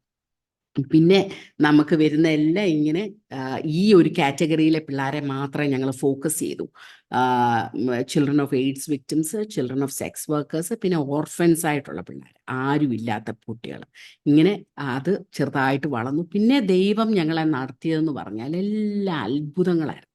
ദൈവത്തിൻ്റെ കരമെന്ന് പറഞ്ഞാൽ ഓരോ കാര്യത്തിലും ഓരോ പ്രൊവിഷനും അത്. അപ്പം ഞാൻ തമ്പിയുടെ മോളാണ്, അതുകൊണ്ട് അയ്യോ ഇഷ്ടംപോലെ അവിടുന്ന് മോക്ക് മിനിസ്ട്രിക്ക് വേണ്ടി എല്ലാ കാര്യങ്ങളും കൊടുക്കുന്ന എല്ലാം അവരാന്നുള്ള ഒരു ആൾക്കാർ സംസാരിക്കുമല്ലോ അങ്ങനെയൊക്കെ. പക്ഷെ ഇന്ന് വരെ ഞാൻ വളരെ പ്രാഗൽഭ്യത്തോടെ എനിക്ക് പറയാം, ഡാഡിയും മമ്മായും ഞങ്ങളുടെ മിനിസ്ട്രിക്ക് വേണ്ടി ഒന്നും തന്നിട്ടില്ല, ഒന്നുമേ തന്നിട്ടില്ല. ഡാഡി എപ്പോഴും ഞങ്ങളോട് പറഞ്ഞിരിക്കുന്നത്, ഞാൻ വിശ്വാസത്താൽ ദൈവത്തിൽ നിന്ന് മേടിച്ചു, അത് തന്നെ എൻ്റെ മക്കളും ചെയ്താൽ മതി. അതുകൊണ്ട് ഞങ്ങൾ ഇവിടെ ഇന്ന് പ്രവർത്തനങ്ങളെല്ലാം വളർന്നു. പല പ്രോപ്പർട്ടീസ് നമുക്കിവിടെ മേടിക്കേണ്ട വന്നു.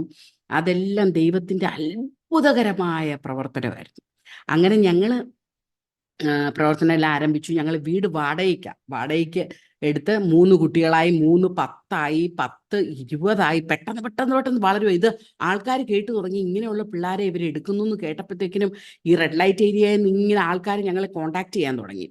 അങ്ങനെ 10 20ആയപ്പോഴത്തേക്കും നമുക്ക്, അന്ന് എൻ്റെ സിസ്റ്റർ US-ലാണ്. അപ്പം ആ സമയത്ത് ബിനി പറഞ്ഞു, ഞാൻ എൻ്റെ ഫ്രണ്ട്സുമായിട്ട് ഐ വിൽ കളക്ട് മണി. അങ്ങനെ അവളും അവളുടെ ഫ്രണ്ട്സും ഒക്കെ പൈസ, അങ്ങനെ 1-2 പേര് ഞങ്ങളെ സഹായിക്കുന്നുണ്ടായിരുന്നു. അവർ കളക്ട് ചെയ്ത് അയച്ചു തരും. അപ്പം 10ഉം 15ഉം പിള്ളേരെ നോക്കാനുള്ള പൈസ കിട്ടും. പക്ഷേ ഇത്രയും പേരെ 20ആയി. അന്നേരത്തേക്കിനും ദൈവമേ ഞങ്ങൾ എന്തോ ചെയ്യും. ഒരു ദിവസം ഞാൻ ഇപ്പോഴും ഓർക്കുന്നുണ്ട്. മാസത്തിന്റെ ആദ്യം നമ്മൾ പോയി ഗ്രോസറീസ് എല്ലാം മേടിക്കും. അത് കഴിയുമ്പോഴത്തേക്കിനും ഒരു മാസത്തേക്കുള്ളത് മേടിക്കും.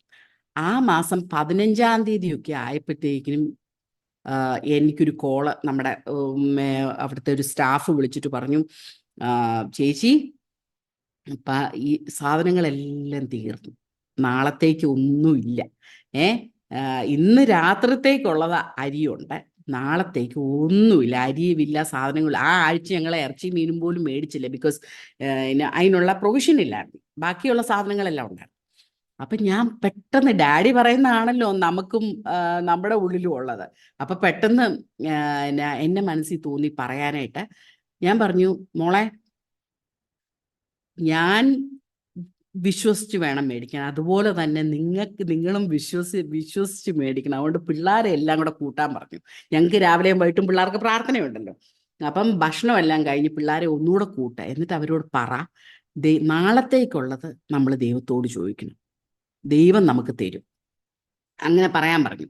അങ്ങനെ പിള്ളേരെ എല്ലാം കൂടെ കൂട്ടി അവൾ പറഞ്ഞു, ഓക്കെ ഞാൻ പറഞ്ഞോളാം. അങ്ങനെ പിള്ളേരോട് പറയാം. അപ്പൊ പിള്ളേർ ഭയങ്കര എക്സൈറ്റഡാ. പ്രാർത്ഥന എന്ന് പറയുന്നവർക്ക് ഭയങ്കര എക്സൈറ്റ്മെന്റാ. ബിക്കോസ് അവര് ദൈവത്തിന്റെ കരം ഇങ്ങനെ ഓരോ ദിവസവും അവരും കണ്ടിട്ടുള്ളതാ. അപ്പം എല്ലാരെയും കൂടെ വിളിച്ചിരുത്തി പറഞ്ഞു, ദൈവം ഇന്ന് വരെ നമുക്ക് കർത്താവ് ഫുഡ് തന്നു, നാളത്തേക്കുള്ളത് നമ്മൾ വിശ്വസിച്ച് മേടിക്കണം. ലെറ്റ്സ് പ്രേ ടുഗെദർ എന്നും പറഞ്ഞ് പ്രാർത്ഥിക്കാൻ തുടങ്ങി. ഓരോരുത്തരായിട്ട് പറ, കർത്താവേ ഞങ്ങൾക്ക് ആവശ്യമുള്ളത് തരണം. ഒരാൾ പറഞ്ഞു, കർത്താവേ ഞങ്ങൾക്ക് ചിക്കൻ തരണം, ഞങ്ങൾക്ക് റൈസ് തരണം, ഞങ്ങൾക്ക് അത് തരണം. എല്ലാവരും ഇങ്ങനെ ഭയങ്കര എക്സൈറ്റഡ് ആയിട്ട് പ്രാർത്ഥിച്ചുകൊണ്ടിരിക്കുക. ഇപ്പോൾ 9 മണിയായി രാത്രി. പ്രാർത്ഥിച്ചുകൊണ്ടിരുന്നപ്പം കഥകയിലൊരു നോക്ക്. പെട്ടെന്ന് നമ്മുടെ സ്റ്റാഫ് വിചാരിച്ചു ഞാൻ ഇനി രാത്രി വല്ലതും വന്നതായിരിക്കും, ഓടി കാര്യം അറിയാനായിട്ടേ. ഞങ്ങളുടെ വീട്ടിനെ ഇച്ചിരി ദൂരമാണ്. അപ്പം പെട്ടെന്ന് വന്ന് കതവ് തുറന്നപ്പം ഒരു മനുഷ്യൻ അവിടെ നിൽക്കുക. അപ്പം ആ മനുഷ്യനെ കണ്ടപ്പോൾ അയാളെ അറിയാം. അയാൾ നമ്മുടെ പാഞ്ചും മാർക്കറ്റിൽ ഫിഷ് വിൽക്കുന്ന മനുഷ്യനാണ്. എല്ലാവർക്കും അറിയാം പുള്ളിയെ. അപ്പം പെട്ടെന്ന് ഓർത്തു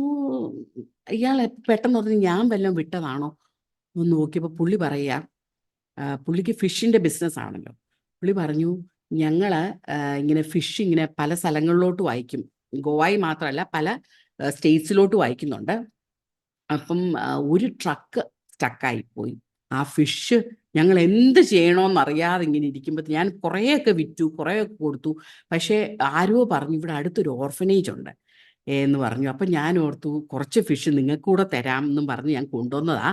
വരുന്ന വഴിക്ക് ഞാൻ ഓർത്തു ഫിഷ് തന്നെ എങ്ങനെയാണ് കൊടുക്കുന്നതെന്നും പറഞ്ഞ് 50 കിലോയുടെ ഒരു ചാക്ക് നല്ല ബസ്മതി അരിയും 50 ചാക്ക് അരിയും 16 നെയ്മീനും ആയിട്ട് വാതിക്കെ നിൽക്കുക, ഈ കുഞ്ഞുങ്ങൾ ഇവിടെ പ്രാർത്ഥിച്ചുകൊണ്ടിരിക്കുന്ന സമയത്ത്. അപ്പൊ അങ്ങനെ ഇവര് തുറന്ന്, അവർക്ക് വിശ്വസിക്കാനും പറ്റുന്നില്ല. പിള്ളേരുടെ മുമ്പിലല്ലേ ഇത് നടക്കുന്നത്, പിള്ളേർക്ക് വിശ്വസിക്കാൻ പറ്റുന്നില്ല. പിള്ളേർ ലിറ്ററലി ചിന്തിച്ചു യേശു ഇവര് പ്രാർത്ഥിച്ചുകൊണ്ടിരുന്നപ്പം സ്വർഗത്തിൽ നിന്ന് താഴോട്ട് ഇട്ടതാണ്. അതാ പിള്ളേർ വിശ്വസിച്ചത്, അതാ സംഭവിച്ചതും ആക്ച്വലി. അപ്പൊ അങ്ങനെയുള്ള അത്ഭുതകരമായ പ്രൊവിഷൻസ് ആണ് ഞങ്ങൾ കാണാൻ തുടങ്ങി. അപ്പൊ ഞങ്ങൾക്കറിയാം കർത്താവെ നീ ഞങ്ങളുടെ കൂടെ ഉണ്ട് എന്നുള്ളൊരു ഭയങ്കര ബോധ്യമായി. പിള്ളേർക്കും ഭയങ്കര, അവരുടെ വിശ്വാസം വർദ്ധിച്ചു. യേശു ഞങ്ങളുടെ കൂടെ ഉണ്ട്, ഞങ്ങളുടെ പ്രാർത്ഥന കർത്താവ് കേൾക്കും. എന്നുള്ള ബോധ്യമായി. അങ്ങനെ പല പല പല പല അനുഭവങ്ങളുണ്ടായി. ഇപ്പൊ ഈ പ്രൊവിഷൻ തന്നെയല്ല, ഈ സ്കൂളിലെ ടീച്ചേഴ്സ് അവരുടെ വീട്ടിലെ പ്രശ്നങ്ങൾ പറയാൻ തുടങ്ങി, കുട്ടികളില്ലാത്തവർക്ക് വേണ്ടി പ്രാർത്ഥിക്കാൻ. അതെല്ലാം ഈ കുഞ്ഞുങ്ങൾ പ്രാർത്ഥിച്ച് അവർക്ക് അത്ഭുതകരമായിട്ട് ദൈവം പ്രവർത്തിക്കാൻ തുടങ്ങി. അങ്ങനെ ഇരിക്കുന്ന സാഹചര്യത്തിലാണ് നമ്മൾ ഇത് വളരുന്നു. അപ്പം ഞങ്ങൾക്ക് ചെറുതായിട്ട് വോളണ്ടിയേഴ്സ് ഒക്കെ വരാൻ തുടങ്ങി പല രാജ്യങ്ങളിൽ നിന്ന്. വോളണ്ടിയേഴ്സ് നമ്മുടെ മിനിസ്ട്രിയെക്കുറിച്ച് ഇങ്ങനെ അവർ ഗൂഗിൾ ചെയ്യുമ്പം നമ്മുടെ ഇത് കണ്ട് ഞങ്ങൾ വോളണ്ടിയർ ചെയ്യാൻ പറ്റുന്ന അങ്ങനെ യങ് ആയിട്ടുള്ളവർ വന്ന് അവരുടെ പിള്ളേരെ പഠിപ്പിക്കാനും ഒക്കെ ആയിട്ട്. അപ്പോൾ ഒരു പെങ്കൊച്ച് ഞങ്ങളോട് പറഞ്ഞു, ഞങ്ങൾക്കപ്പം ഭയങ്കര ബുദ്ധിമുട്ടായിരുന്നു, ഇതിന് ഫൈനാൻഷ്യൽ ബുദ്ധിമുട്ടുണ്ട്. അത് കണ്ടുകൊണ്ട് ഈ കൊച്ചു പറഞ്ഞു, എലിസബത്ത് എന്ന് പറഞ്ഞ പെങ്കൊച്ച, അവൾ പറഞ്ഞു, നിങ്ങളൊരു കാര്യം ചെയ്യും, നിങ്ങൾ UK വന്നാൽ ഞാനാണെങ്കിലും പല ആൾക്കാരോട് സംസാരിച്ചിട്ട് നിങ്ങൾക്ക് ചെറിയ ചെറിയ പ്രോഗ്രാംസ് ഒക്കെ, അവർ വിശ്വാസികളൊന്നുമല്ല, പ്രോഗ്രാംസ് ഒക്കെ ഓർഗനൈസ് ചെയ്യാമെന്ന് പറഞ്ഞ് അങ്ങനെ ഞങ്ങൾ വിസ എല്ലാം അപ്ലൈ ചെയ്ത് ടിക്കറ്റ് എടുത്ത് ഞങ്ങൾ പോയി. ഞങ്ങൾക്ക് അവിടെ അധികം ആൾക്കാരെ ഒന്നും അറിയത്തില്ല, ഒരു കണക്ഷനും ഇല്ല. അങ്ങനെ ഇവളുടെ വീട്ടിലോട്ടാണ് ഞങ്ങൾ ആദ്യം പോകുന്നത്. ഇവളുടെ വീട്ടിലോട്ട് പോയപ്പോഴത്തേക്കിന് ആ സമയത്ത് ഇവളുടെ വീട്ടിൽ നമുക്ക് താമസിക്കാനുള്ളൊരു പ്രൊവിഷൻ ഇല്ലായിരുന്നു. അപ്പോൾ ഇവള് ഞങ്ങളെ അവരുടെ ചർച്ചിലുള്ള വേറൊരു മനുഷ്യൻ്റെ വീട്ടിലോട്ട്, അത് വലിയൊരു വീടായിരുന്നു, ആ വീട്ടിലോട്ട് ഞങ്ങളെ താമസിപ്പിച്ചു. ഞങ്ങളാണ് സ്ട്രേഞ്ചേഴ്സ്, ഞങ്ങൾക്ക് ഇവിടെ ആരെയും അറിയത്തില്ല. പിറ്റേ ദിവസം ചർച്ചിൽ ഒരു 10 or 15 പേരേ ഉള്ളൂ ആ ചർച്ചിൽ. മീറ്റിംഗ് കഴിഞ്ഞപ്പോഴത്തേനും ഞങ്ങളോട് സംസാരിക്കാൻ പറഞ്ഞു. അപ്പം ഞങ്ങൾ സംസാരിച്ചു നമ്മുടെ വർക്കിനെ കുറിച്ചും കാര്യങ്ങളൊക്കെ, ദൈവം ഞങ്ങളോട് സംസാരിച്ച കാര്യവും എങ്ങനെയാ തുടങ്ങിയെന്നുള്ളതെല്ലാം പറഞ്ഞു കഴിഞ്ഞ് ഞങ്ങൾ തിരിച്ച് മുറിയിലോട്ട് പോയപ്പോൾ ആ വീട്ടിൻ്റെ ഗ്രഹനാഥൻ ഞങ്ങളുടെ മുറി വന്ന് തട്ടി. അപ്പം തുറന്നപ്പം ഞാൻ ഇച്ചിരി നേരം നിങ്ങളോട് ഇന്ന് പ്രാർത്ഥിച്ചോട്ടെ എന്ന് ചോദിച്ചു. തീർച്ചയായിട്ടും പ്രാർത്ഥിക്കാമെന്ന് പറഞ്ഞ് ഞങ്ങൾ ഒന്നിച്ചിരുന്ന് പ്രാർത്ഥിച്ചു കഴിഞ്ഞ ഉടനെ പുള്ളി പറഞ്ഞു, എനിക്ക് നിങ്ങളോട് സംസാരിക്കാനുണ്ട്. എന്നിട്ട് പറഞ്ഞു, നിങ്ങൾ വരുമെന്ന് ഇങ്ങനെ എലിസബത്ത് പറഞ്ഞു, ഇവിടെ താമസിപ്പിക്കാവോ എന്ന് ചോദിച്ചപ്പം എനിക്ക് സന്തോഷമായിരുന്നു. നിങ്ങൾ അതിനു മുമ്പ് കുറച്ച് വർഷങ്ങളായിട്ട് ഞാൻ പ്രാർത്ഥിക്കുന്നുണ്ടായിരുന്നു, ദൈവമേ എനിക്ക് ഇന്ത്യയിൽ ഇങ്ങനെ പാവങ്ങളെ സഹായിക്കണം, പക്ഷെ എനിക്ക് ആരെയും അറിയത്തില്ല. അതുപോലെ എനിക്ക് അതിനുള്ള കണക്ഷനിൽ ഇപ്പം ഇവരൊക്കെ ലെജിറ്റിമേറ്റ് ആണോ എന്ന് അറിയത്തില്ല, ഇവര് ജെന്യുവിൻ ആണോ എന്ന് അറിയത്തില്ല. അതുകൊണ്ട് അപ്പം അതിനുവേണ്ടി പുള്ളി വർഷങ്ങളായിട്ട് പ്രാർത്ഥിച്ചുകൊണ്ടിരിക്കുകയായിരുന്നു. അപ്പം ഞങ്ങൾ വരുമെന്ന് കേട്ട ഉടനെ പുള്ളിക്ക് സന്തോഷമായി. എന്നിട്ട് പുള്ളി പറഞ്ഞു, ഞാൻ ദൈവത്തോട് പ്രാർത്ഥിച്ചു, എനിക്കറിയത്തില്ലല്ലോ, നിങ്ങളെ എനിക്കറിയത്തില്ല, നിങ്ങൾ ഇനി ജെന്യുവിൻ ആൾക്കാരാണോ ഒന്നും എനിക്കറിയത്തില്ല. അപ്പം ഞാൻ ദൈവസന്നിധി പ്രാർത്ഥിച്ചു 3 കാര്യങ്ങൾ. ഈ 66 പുസ്തകമുള്ള ബൈബിളിനകത്തുനിന്ന് ഒരു വാക്യം എടുത്തിട്ട് ദൈവം പുള്ളിയോട് അതിൻ്റെ തലേ മാസം സംസാരിച്ച ഒരു വാക്യമാണ്. ആ വാക്യം ഇവര് സംസാരിക്കുമ്പം ആ വാക്യം അവർ സംസാരിക്കണം. രണ്ടാമത്തേത്, സ്കൂള് ഇവർക്ക് വേണമെന്നുള്ളത് ഇവർ സംസാരിക്കണം. ബിക്കോസ് എഡ്യൂക്കേഷൻ ഭയങ്കര ഇമ്പോർട്ടൻ്റ് ആയിട്ട് പുള്ളിക്ക് തോന്നിയ സ്കൂള് വേണം, എഡ്യൂക്കേഷൻ. മൂന്നാമത്തെ കാര്യം, ഇവർ സ്പോൺസർഷിപ്പ് കാർഡും കൊണ്ട് വേണം വരാൻ. ഈ 3 കാര്യങ്ങൾ ഇവർക്കുണ്ടെങ്കിൽ ഇത് ദൈവത്തിൽ നിന്നുള്ളതാണെന്നുള്ളൊരു ബോധ്യം എനിക്കുണ്ടായി. എനിക്ക് ആ കോൺഫിഡൻസ് വേണ്ട. അതുകൊണ്ട് ഈ 3 കാര്യങ്ങൾ. അപ്പം പറഞ്ഞു, ഞാൻ ഓർത്ത് ഈ ഒരു വാക്യം എന്ന് പറയുന്ന അത്ര ഈസി ഒന്നും അല്ല, അതും എല്ലാവരും പെട്ടെന്ന് വായിക്കുന്ന വാക്യവും അല്ല. അതുകൊണ്ട് പുള്ളി പറഞ്ഞു, അതുകൊണ്ട് അത് ദൈവഹിതമാണ്, 100% ദൈവഹിതമാണെങ്കിലേ ഇത് നടക്കത്തുള്ളൂ. അതുകൊണ്ട് പുള്ളി ഈ 3 കാര്യങ്ങൾ ദൈവത്തോട് ചോദിച്ചു. എന്നിട്ട് പുള്ളി പറയുക, ഈ 3 ഞാൻ അവിടെ അന്ന് സംസാരിച്ചത്, ഈ 3 കാര്യങ്ങളും ബീന പറഞ്ഞു.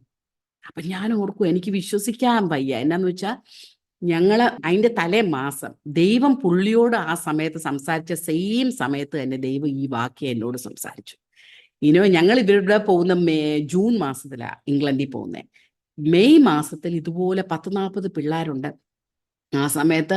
പക്ഷേ അന്ന് പൈസയേ ഇല്ല. ഞാൻ പറഞ്ഞു, കർത്താവേ ഞാൻ എന്ത് ചെയ്യും? ദൈവമേ, നീ ഞങ്ങളോട് പറഞ്ഞല്ലേ ഇത് തുടങ്ങിയത്. ഇത്രയും ബുദ്ധിമുട്ട് ഞങ്ങൾ അനുഭവിക്കേണ്ട. സ്വന്തം പിള്ളേർക്കാണെങ്കിൽ നമ്മൾ ആരോടും ഒന്നും കണക്ക് പറയണ്ട. പക്ഷെ ഈ 40 പിള്ളേരെ ഞങ്ങൾ എങ്ങനെ പോറ്റും? ഇത് ദൈവഹിതമാണോ കർത്താവേ? അങ്ങനെ ഞാൻ ദൈവത്തോട് ഇങ്ങനെ ചോദിച്ചു. അത് കഴിഞ്ഞ് അന്ന് ഞാനിങ്ങനെ, നമ്മൾ ഓരോ ദിവസവും നമ്മൾ വായിക്കുന്ന വചനം, അന്നത്തെ ദിവസം ജെയിംസ് ചാപ്റ്റർ 1 ആയിരുന്നു എൻ്റെ ബൈബിൾ റീഡിങ്. അന്ന് ഞാൻ ഇങ്ങനെ ഇരുന്ന് വായിക്കുക, ജെയിംസ് ചാപ്റ്റർ വന്ന് വായിച്ചു. ജെയിംസ് ഒന്നും സാറിന് നമ്മൾ വായിക്കുന്ന ബുക്കുകളൊന്നും അല്ലല്ലോ. അപ്പം അത് വായിച്ചു വന്നപ്പോൾ 1:27 അതിനകത്ത് എഴുതിയിരിക്കുന്ന true religion is looking after the true religion that God is pleased is looking after orphans and widows. അതെന്നെ ഭയങ്കരമായിട്ട് ബലപ്പെടുത്തി. കർത്താവെ, നീ എൻ്റെ കൂടെ ഉണ്ട്. ഈ ചോദ്യം ഞാൻ ചോദിച്ചതിന് ഉത്തരം നീ എനിക്ക് തന്നു. അതെനിക്ക് ഭയങ്കര ധൈര്യമായിരുന്നു. ഞാൻ പറഞ്ഞു, കർത്താവെ, നീ കർത്താവ് ഉണ്ടെന്നുള്ള ബോധ്യം ഉണ്ടായി ആ സമയത്ത്. അപ്പൊ ആ ഒരു ഇൻസിഡന്റ് ഞാൻ ഈ സംസാരിച്ചപ്പം ഞാൻ പറയാനിടയായി. യുനോ അങ്ങനെ അത് സംസാരിച്ചു. സ്കൂളിന്റെ കാര്യം ഞങ്ങൾ അന്നേരം പ്രാർത്ഥിച്ചു. ബിക്കോസ് ഈ വരുന്ന പിള്ളേരെല്ലാം സ്കൂളിൽ പോയിട്ടേ ഇല്ല. 8 വയസ്സ് 10 വയസ്സ് വരെ ഉള്ള പിള്ളേർ വരുമ്പം സ്കൂളിൽ പോയിട്ടേ ഇല്ല. അവർക്ക് ABCD എഴുതാൻ പോലും അറിയത്തില്ല. നമുക്ക് ഡയറക്റ്റായിട്ട് കൊണ്ട് സ്കൂളിൽ കൊണ്ട് ചേർക്കാനൊക്കത്തില്ല. അപ്പോൾ 1-2 വർഷം നമ്മൾ ട്രെയിൻ ചെയ്യണം അവരെ. അപ്പോൾ ഒരു സ്കൂൾ, ഒരു ആക്ടിവിറ്റി ബേസ്ഡ് ആയിട്ടൊരു സ്കൂൾ തുടങ്ങാനായിട്ട് ഉള്ള പ്ലാനും നമ്മളെല്ലാം സെറ്റപ്പ് ചെയ്തിട്ടാണ് നമ്മളിവിടെ വരുന്നത്. അതിനെക്കുറിച്ച് സംസാരിച്ചു. വരുന്നതിൻ്റെ അന്ന് രാത്രി ഞങ്ങളുടെ ഫ്ലൈറ്റ്, അന്ന് രാവിലെ മാടിയാൻ എന്നോട് അന്ന് രാവിലെ പറയുക, നമ്മുടെ കയ്യിൽ ഒന്നുമില്ലല്ലോ കൊണ്ട് കാണിക്കാൻ, നമുക്ക് പെട്ടെന്നൊരു സ്പോൺസർഷിപ്പ് കാർഡ് ഉണ്ടാക്കിയാലോ. അന്ന് രാവിലെ പ്രിന്റ് ചെയ്ത് കട്ട് ചെയ്ത് ഭയങ്കര വർക്കായിരുന്നു. അന്ന് രാവിലെ ചെയ്തുകൊണ്ട് വന്ന ഈ 3 കാര്യം ദൈവം ഞങ്ങളെ കൊണ്ട് ചെയ്യിച്ചു. അങ്ങനെ പുള്ളിക്ക് ഭയങ്കര അത്ഭുതമായിപ്പോയി. ഈ വാക്യം നമ്മൾ പറയുന്നു, ഈ 3 കാര്യങ്ങൾ. അപ്പം അത് കഴിഞ്ഞപ്പോൾ പുള്ളി പറഞ്ഞു, ഇത് ദൈവത്തിൽ നിന്നുള്ളതാണെന്ന് എനിക്ക് ബോധ്യമായി. അന്ന് തന്നെ ഈ മനുഷ്യൻ്റെ ഒരു ബിസിനസ്സുകാരനായിരുന്നു ആള്. പിന്നെ പുള്ളിയുടെ ഫ്രണ്ട്സിനെ എല്ലാം വിളിച്ചു പറഞ്ഞ് ഫണ്ട് റേസ് ചെയ്ത് നമുക്ക് ഉടനെ തന്നെ 1 വർഷത്തിനകം, ഞങ്ങളെല്ലാം രജിസ്ട്രേഷനൊക്കെ ചെയ്യണമായിരുന്നു. 1 വർഷത്തിനകം തന്നെ നമുക്ക് വീടുകൾ, ചിൽഡ്രൻ, അന്ന് നല്ല വാടകയ്ക്ക് താമസിക്കുക, ഒത്തിരി പിള്ളേരായി, നമുക്ക് ആവശ്യത്തിനുള്ള സാധനങ്ങളില്ല. അങ്ങനെ ദൈവം അത്ഭുതകരമായിട്ട് 3 വീടുകൾ ഇവിടെ ഗോവായി പാഞ്ചിമി തന്നെ മേടിക്കാനുള്ള പ്രൊവിഷൻ ദൈവം അത്ഭുതകരമായിട്ട് തുടങ്ങി. അങ്ങനെ ദൈവത്തിൻ്റെ ഒരു അത്ഭുതത്തിന്റെ കരമായിരുന്നു. ഞങ്ങൾക്ക് എവിടെ പോയല്ല ഞങ്ങൾക്ക് ചോദിക്കും, ഒരു മനുഷ്യനില്ല. ദൈവം അത്ഭുതകരമായിട്ട് ആൾക്കാരെ കണക്ട് ചെയ്തു. അങ്ങനെ വർക്ക് വളരാൻ തുടങ്ങി. പിള്ളേർ 40-ൽ നിന്ന് 80-ആയി, 100-ആയി, 120-ആയി, 130 പിള്ളേർ, എല്ലാം ഈ ഒരു ബാക്ക്ഗ്രൗണ്ടുള്ള പിള്ളേരായിരുന്നു. അപ്പം ഗവൺമെന്റ് ആക്ച്വലി റെസ്ക്യൂ ചെയ്യും. സെക്സ് ട്രാഫിക്കിങ്ങിൽ കൂടെ കൊണ്ടുവരുന്ന കുട്ടികളെ റെസ്ക്യൂ ചെയ്യുമ്പം അവർ ഓൾവേസ് ഞങ്ങളുടെ ഹോമിലോട്ടാണ് കൊണ്ടുവരുന്നത്. അപ്പം അങ്ങനെ കൊണ്ടുവരുന്ന പിള്ളേരെ നമ്മൾ അവരെ റീഹാബിലിറ്റേഷൻ ആൻഡ് റെസ്റ്റോറേഷൻ ആണ് നമ്മൾ ചെയ്യുന്നത്. അപ്പം അത് ഭയങ്കര എഫക്റ്റീവായിരുന്നു. അപ്പം അവർ നോക്കിയിട്ട് പല ഹോമിലോട്ട് വിട്ടിട്ടും നമ്മുടെ ഹോമിലോട്ട് വിടുന്ന പിള്ളേർ ഭയങ്കര പെട്ടെന്ന് അവർ റിക്കവർ ചെയ്യുക, സ്കൂളിൽ പോവുക, പഠിക്കാൻ ആഗ്രഹിക്കുക, പിന്നെ അവരുടെ ഫ്യൂച്ചർ നല്ല ആകുക. അപ്പം അവർക്ക് ഭയങ്കര സന്തോഷമായിട്ട് ഞങ്ങളുടെ അടുത്ത്. അപ്പം നമ്മുടെ കാര്യം അവർക്കറിയത്തില്ലല്ലോ. നമ്മളെന്ന് പറയുന്നത്, നമ്മൾ ദൈവത്തിൽ ആശ്രയിച്ച് ഈ പിള്ളേരെ യേശുവിനെ ഇൻട്രൊഡ്യൂസ് ചെയ്യുക, യേശുവിൻ്റെ സ്നേഹം അവർ രുചിച്ചറിയുക. ആ യേശുവിൻ്റെ സ്നേഹം മനസ്സിലായി കഴിയുമ്പോഴത്തേനും അവർ ഫൊർഗീവ്നെസ് ഉണ്ടാകുക.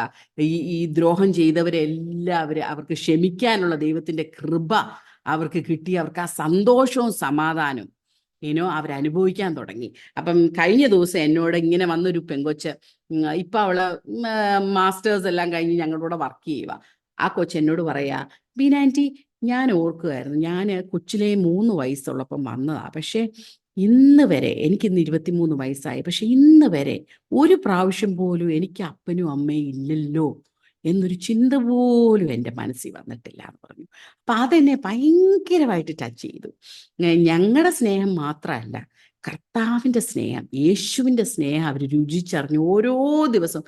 അങ്ങനൊരു ചിന്ത ഈ അപ്പനും അമ്മയും ഉള്ള പിള്ളേർക്ക് തന്നെ എപ്പോഴും ഓരോ പ്രശ്നങ്ങളാണ്. അയ്യോ, എനിക്കതില്ല, എനിക്കിതില്ല. പക്ഷെ ഈ കൊച്ചു പറഞ്ഞപ്പം എൻ്റെ ഹൃദയം ഭയങ്കരമായിട്ട് ആനന്ദിച്ചു. കർത്താവേ, നിന്റെ സ്നേഹം അവർക്ക് രുചിച്ചറിയാനുള്ള ഭാഗ്യം നീ അവർക്ക് കൊടുത്തല്ലോ എന്നുള്ള ആ ഒരു സന്തോഷം. അപ്പൊ അങ്ങനെ മിനിസ്ട്രി എല്ലാം വളർന്നു. ആ ഒരു സമയത്തും യേശുവിനെ ഞാൻ ഭയങ്കരമായിട്ട് എക്സ്പീരിയൻസ്, ഞാൻ പറഞ്ഞില്ല, പല അനുഭവങ്ങളുണ്ടായി. യേശുവിനെ എക്സ്പീരിയൻസ് ചെയ്യാൻ തുടങ്ങി. ഞാൻ കൊച്ചിലേ തൊട്ടേ ഇങ്ങനെ ദർശനങ്ങൾ കാണുമായിരുന്നു.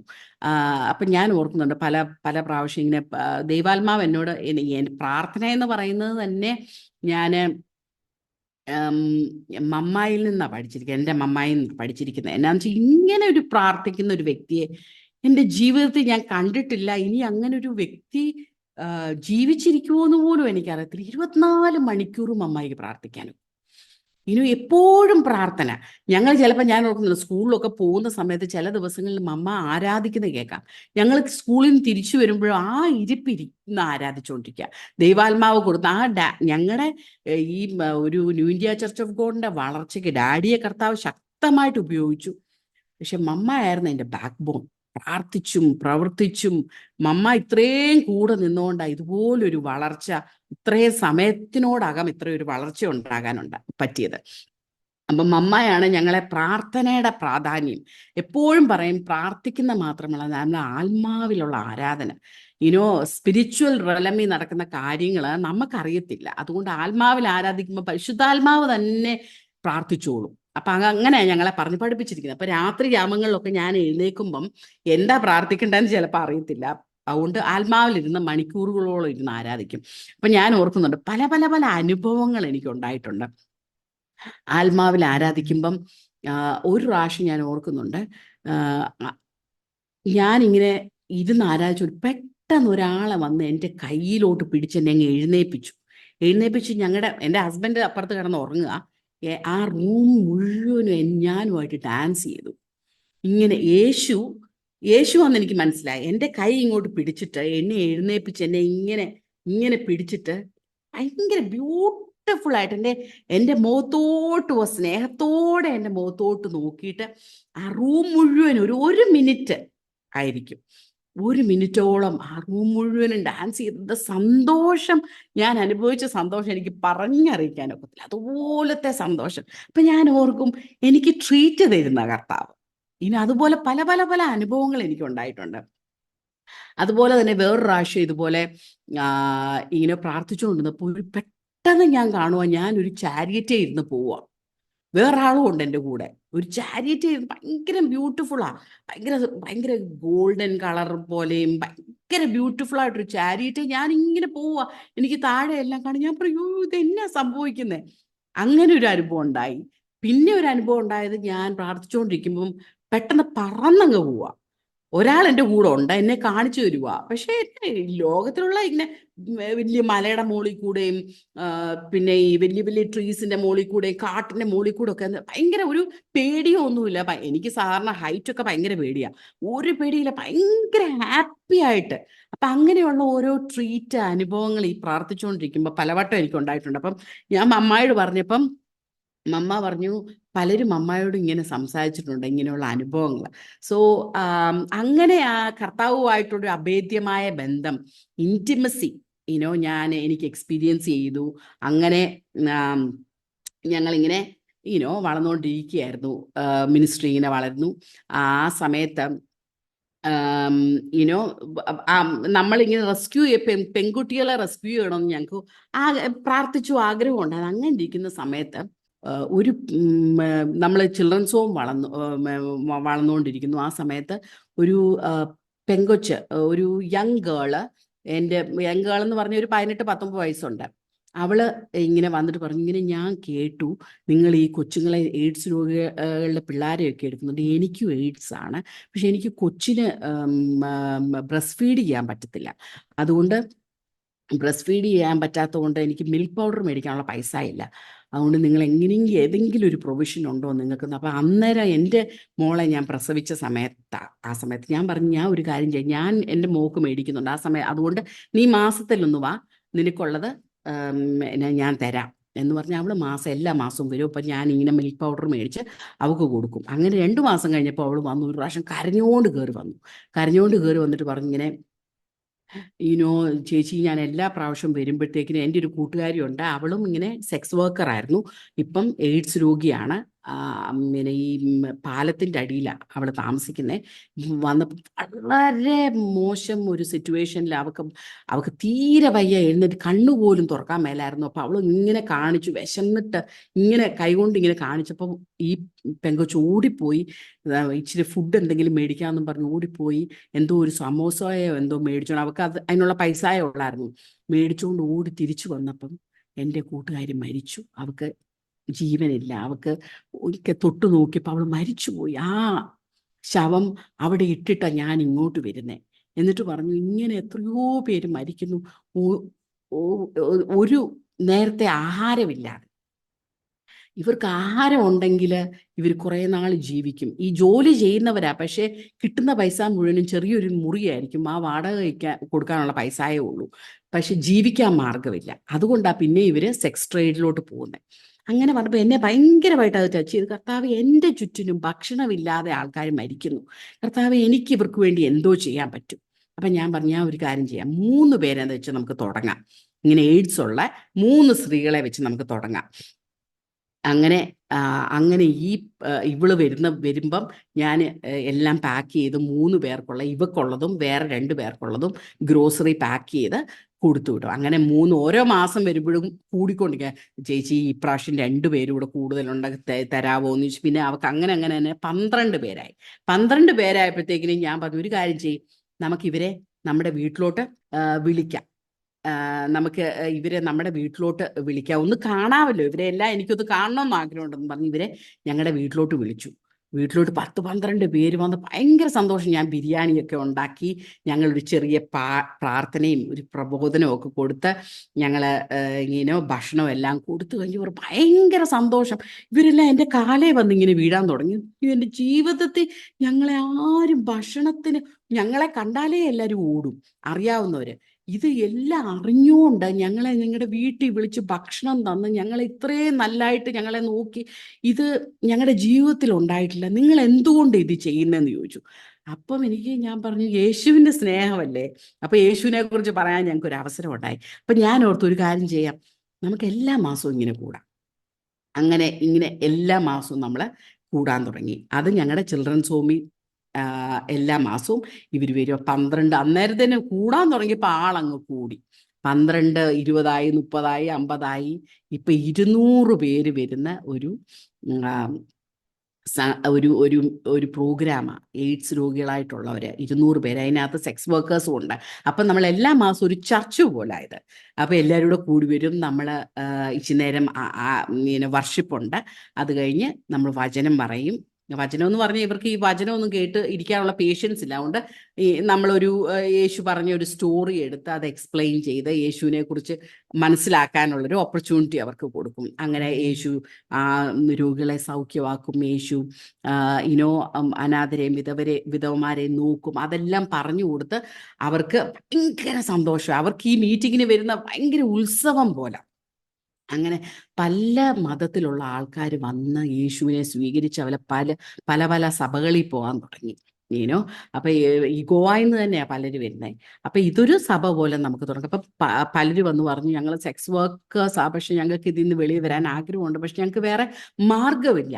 അങ്ങനെ പറഞ്ഞപ്പോൾ നമ്മളൊരു ചെറിയൊരു ലോൺ കൊടുക്കാൻ തുടങ്ങി. അത് ഇങ്ങനെ പ്രാർത്ഥിച്ച് ദൈവ അത്ഭുതം പ്രവർത്തിച്ച് ഓരോ മാസവും ദൈവം 10,000 രൂപ വെച്ച് ലോൺ കൊടുത്ത് അവർ ചെറിയ ബിസിനസ് തുടങ്ങും. ഒരു പച്ചക്കറി കടയായിരിക്കും, ചിലപ്പോൾ ഒരു ചുരിദാറിൻ്റെ ഒരു ബിസിനസ് ആയിരിക്കും, അല്ലെ പിന്നെ ചിലരുണ്ട് ടിഫിൻ ഉണ്ടാക്കി ഓഫീസുകളിൽ കൊടുക്കുന്ന ബിസിനസ്. അങ്ങനെ പല പല പല ബിസിനസ്സുകൾ ഇവർ 55 പേർക്ക് ഞങ്ങൾ ലോൺ കൊടുത്തു, ഇങ്ങനെ സെക്സ് വർക്കിൽ നിന്ന് വെളിയിൽ വന്ന് അവർ ബിസിനസ് ചെയ്യാൻ. എന്നിട്ട് എല്ലാ മാസവും അവർ 50-100 രൂപ വെച്ച്, അതൊരു അവർ തിരിച്ചു തരാനുള്ള ഒരു പ്രൊവിഷനായിട്ട് ഞങ്ങൾ വെച്ചതാണ്. അവർ കൊണ്ടുതരും, എന്നിട്ട് അവർ ആ ലോൺ തിരിച്ചടയ്ക്കും. എന്നിട്ട് മോസ്റ്റ് ഓഫ് ദം അവരെല്ലാം നന്നായിട്ട് ഈ ബിസിനസ് ഓടിക്കുന്നു. ഇപ്പം എത്രയോ വർഷങ്ങളായിട്ട് ബിസിനസ് ഓടിക്കുന്ന ആൾക്കാരുണ്ട്. അതിൽ നിന്നൊരു ചെറിയ സ്റ്റോറി ഞാൻ പറയാം. സപ്ന എന്ന് പറഞ്ഞൊരു പെങ്കൊച്ച്, ഇപ്പം അവള് വളർന്നു, അവൾക്ക് പിന്നെ അവിടെ കുട്ടികളും വളർന്നു. അവള് ഞങ്ങളെ കോണ്ടാക്ട് ചെയ്ത്, അവൾ പ്രഗ്നൻ്റ് ആയിരുന്ന സമയത്താണ് എന്നെ ഒരാൾ കോണ്ടാക്ട് ചെയ്തിട്ട് പറഞ്ഞു, ഇങ്ങനെ ഗർഭിണിയായ ഒരു കൊച്ചുണ്ട്, അവള് എയ്ഡ്സ് രോഗിയാണ്, സെക്സ് വർക്കർ ആയിരുന്നു, അവള് മരിക്കാറായി കിടക്കുക, നീ ഒന്ന് വന്ന് പ്രാർത്ഥിക്കാവോ അവൾക്ക് വേണ്ടി എന്ന് ചോദിച്ചു. അങ്ങനെ ഞാൻ ഇപ്പോഴും ഓർക്കുന്നുണ്ട്. ഹോസ്പിറ്റലിൽ പോയി അവൾക്ക് വേണ്ടി, തീരെ വണ്ണവും ഇല്ലാത്തൊരു കുഞ്ഞു കൊച്ചു, ഒരു 18 വയസ്സ് കാണും മാക്സിമം വന്ന്, നിറവയറോടെ കിടക്കുക. അപ്പം എല്ലാം തൊലിയും മാത്രമേ ഉള്ളൂ. അപ്പം ഞാൻ അവൾക്ക് വേണ്ടി പ്രാർത്ഥിച്ചു. അന്ന് അവളോട് സുവിശേഷം പറഞ്ഞ് അവളെ യേശുവിനെ രക്ഷിതാവായിട്ട് സ്വീകരിച്ചു. പക്ഷേ അന്ന് തൊട്ട് അവള് പിന്നെ റിക്കവർ ചെയ്യാൻ തുടങ്ങി. അങ്ങനെ റിക്കവർ ചെയ്ത് പ്രസവിച്ചു. പ്രസവിച്ച ആ കൊച്ചിനെ ഞങ്ങൾ കൊണ്ടുപോയി വളർത്തി. അങ്ങനെ പക്ഷേ അവൾ അന്നേരം അവൾ എൻ്റെ ആ സ്റ്റോറി അവൾ പറയാ. 13 വയസ്സുള്ളപ്പം അവൾ ആന്ധ്രയിൽ നിന്ന് വന്നൊരു പെങ്കൊച്ച. അപ്പം ആന്ധ്രയിൽ ഒരു തീപ്പെട്ടി കമ്പനിയിൽ അവൾ വർക്ക് ചെയ്യുമായിരുന്നു. അന്ന് ശമ്പളം കിട്ടുന്ന 10 രൂപയാണ് മാസം. ദിവസമോ എന്തോ 10 രൂപയ അവിടെ ശമ്പളം. അപ്പം ആ ശമ്പളം, അപ്പം അവിടുത്തെ ഒരു മാനേജർ ഉണ്ട്. നമുക്ക് 13 വയസ്സ്. ആ മാനേജർ ഇവളോട് ഭയങ്കര അടുപ്പം ഒക്കെ കാണിച്ചിട്ട്, സ്നേഹമൊക്കെ കാണിച്ച് പറഞ്ഞു, നിന്നെ ഞാൻ കല്യാണം കഴിച്ചോളാം എന്നെല്ലാം. അപ്പം ഇവള് ഓർത്തു, ഇത്രയും നല്ല ഇതല്ലേ, എന്നെ കല്യാണം കഴിച്ചാൽ എൻ്റെ ഭാവി നല്ലതാവുമല്ലോ. അപ്പം ആന്ധ്രയിലൊക്കെ ചൈൽഡ് മാരേജും ഉണ്ടല്ലോ. അപ്പം അവള് പറഞ്ഞു എൻ്റെ വീട്ടിൽ വന്ന് സംസാരിക്കാൻ പറഞ്ഞു. അങ്ങനെ അയാൾ ഒരു 20s പയ്യനായിരുന്നു. അയാൾ വന്ന് അവളുടെ വീട്ടിൽ വന്ന് സംസാരിച്ചു. പറഞ്ഞു, എനിക്ക് ഇവിടെ നിന്ന് കല്യാണം കഴിക്കാൻ ഒക്കത്തില്ല, ബിക്കോസ് ഇവൾക്ക് പ്രായമില്ല, ഞാൻ വേറൊരു സ്ഥലത്ത് പോയി അവളെ കല്യാണം കഴിച്ചിട്ട് കുറച്ച് നാൾ കഴിയുമ്പോൾ ഞാൻ തിരിച്ചു വരാമെന്ന് പറഞ്ഞ് അങ്ങനെ ഇവളെയും കൊണ്ട് പോയി കുറച്ച് നാൾ അവിടെ കൂടെ ജീവിച്ചിട്ട് ഇവളെ നേരെ ഗോവായിൽ കൊണ്ടുവന്ന് ഈ റെഡ് ലൈറ്റ് ഏരിയയിൽ കൊണ്ട് വിറ്റു. അങ്ങനെയാണ് അവൾ അവിടെ ആയത്. അവൾ 10,000 രൂപയ്ക്ക് എന്നെ കൊണ്ട് വിറ്റു. അങ്ങനെ അന്ന് രാത്രി മുഴുവനും അവൾ കരഞ്ഞെന്ന് പറഞ്ഞു. അവർ ജന്മം ചെയ്ത് അവളെ വിടത്തില്ല. അവൾ ഒത്തിരി ശ്രമിച്ചു. പിറ്റേ ദിവസം അവൾ എങ്ങനെയോ രക്ഷപ്പെട്ട് അവിടെ നിന്ന് ഇറങ്ങി ഓടി ട്രെയിനിൽ കയറി തിരിച്ച് ആന്ധ്രയിൽ പോയപ്പോഴത്തേക്കിനും അവൻ അവിടെ തിരിച്ചു ചെന്ന് വേറൊരു സ്റ്റോറി തന്നെ ഉണ്ടാക്കി. ഇവള് ഭയങ്കര മോശമായിരുന്നു, അങ്ങനെ ഇങ്ങനെയാന്ന് പറഞ്ഞ് ആ വില്ലേജ് മുഴുവനും ഒരു സ്റ്റോറി ഉണ്ടാക്കി. അവൾ തിരിച്ചു ചെന്നപ്പോഴത്തേനും അപ്പനും അമ്മയും പറഞ്ഞു, നീ ഇവിടെ കയറാനൊക്കത്തില്ല, ഞങ്ങൾക്ക് ഇവിടെ ജീവിക്കാനൊക്കത്തില്ല, നീ ഇവിടെ വന്നാൽ നീ എവിടാന്ന് വെച്ചാൽ പൊക്കോളാൻ പറഞ്ഞു. അവൾക്ക് വേറെ നിർവാഹമില്ലാതെ അവൾ തിരിച്ച് ആ ഒരു മനസ്സിലൊരു വാശിയും വിഷമവും ബിറ്റനസും ഒക്കെ ആയിട്ട് നേരെ തിരിച്ച് ഗോവയ്ക്ക് തിരിച്ചു വന്നു. അവിടെ പിന്നെയും സെക്സ് വർക്കറായിട്ട് ജോലി ചെയ്യുമായിരുന്നു. അങ്ങനെയാ ഈ പയ്യനുണ്ടാകുന്നത്. ആ പയ്യനുണ്ടായി. പിന്നെ ആ പയ്യനെ ഞങ്ങൾ നോക്കി. ഇവൾക്ക് ഞങ്ങൾ ഈ ലോൺ കൊടുത്തു. ഇപ്പം നല്ല എസ്റ്റാബ്ലിഷ്ഡ് ആയിട്ടൊരു ബിസിനസ്സാണ് അവൾ ചെയ്യുന്നത്. അപ്പം അങ്ങനെ പലരും വെളിയിൽ വന്നു, സെക്സ് വർക്കിൽ നിന്ന് വെളിയിൽ വന്ന് ബ്യൂട്ടിഫുൾ ആയിട്ട് കർത്താവിനെ സേവിക്കുന്ന അനേകരുണ്ട്. ഇപ്പം ആ മിനിസ്ട്രി ഇപ്പം നല്ല ബ്യൂട്ടിഫുൾ ആയിട്ട് പോകുന്നു. അപ്പം ഇങ്ങനെ 3 ചിൽഡ്രൻസ് ഹോം പിള്ളേർക്കുള്ള ഹോമും അപ്പം ഈ പിള്ളേർ 18 വയസ്സ് കഴിഞ്ഞാൽ അത്ഭുതകരമായിട്ട് ദൈവം അവരെ അവരുടെ ഫ്യൂച്ചറിനെ, അതായിരുന്നു ഞങ്ങളുടെ ഒരു പ്രാർത്ഥന എന്ന് പറഞ്ഞാൽ, ഈ സൈക്കിൾ ഓഫ് പോവർട്ടി അത് ബ്രേക്ക് ചെയ്യണം.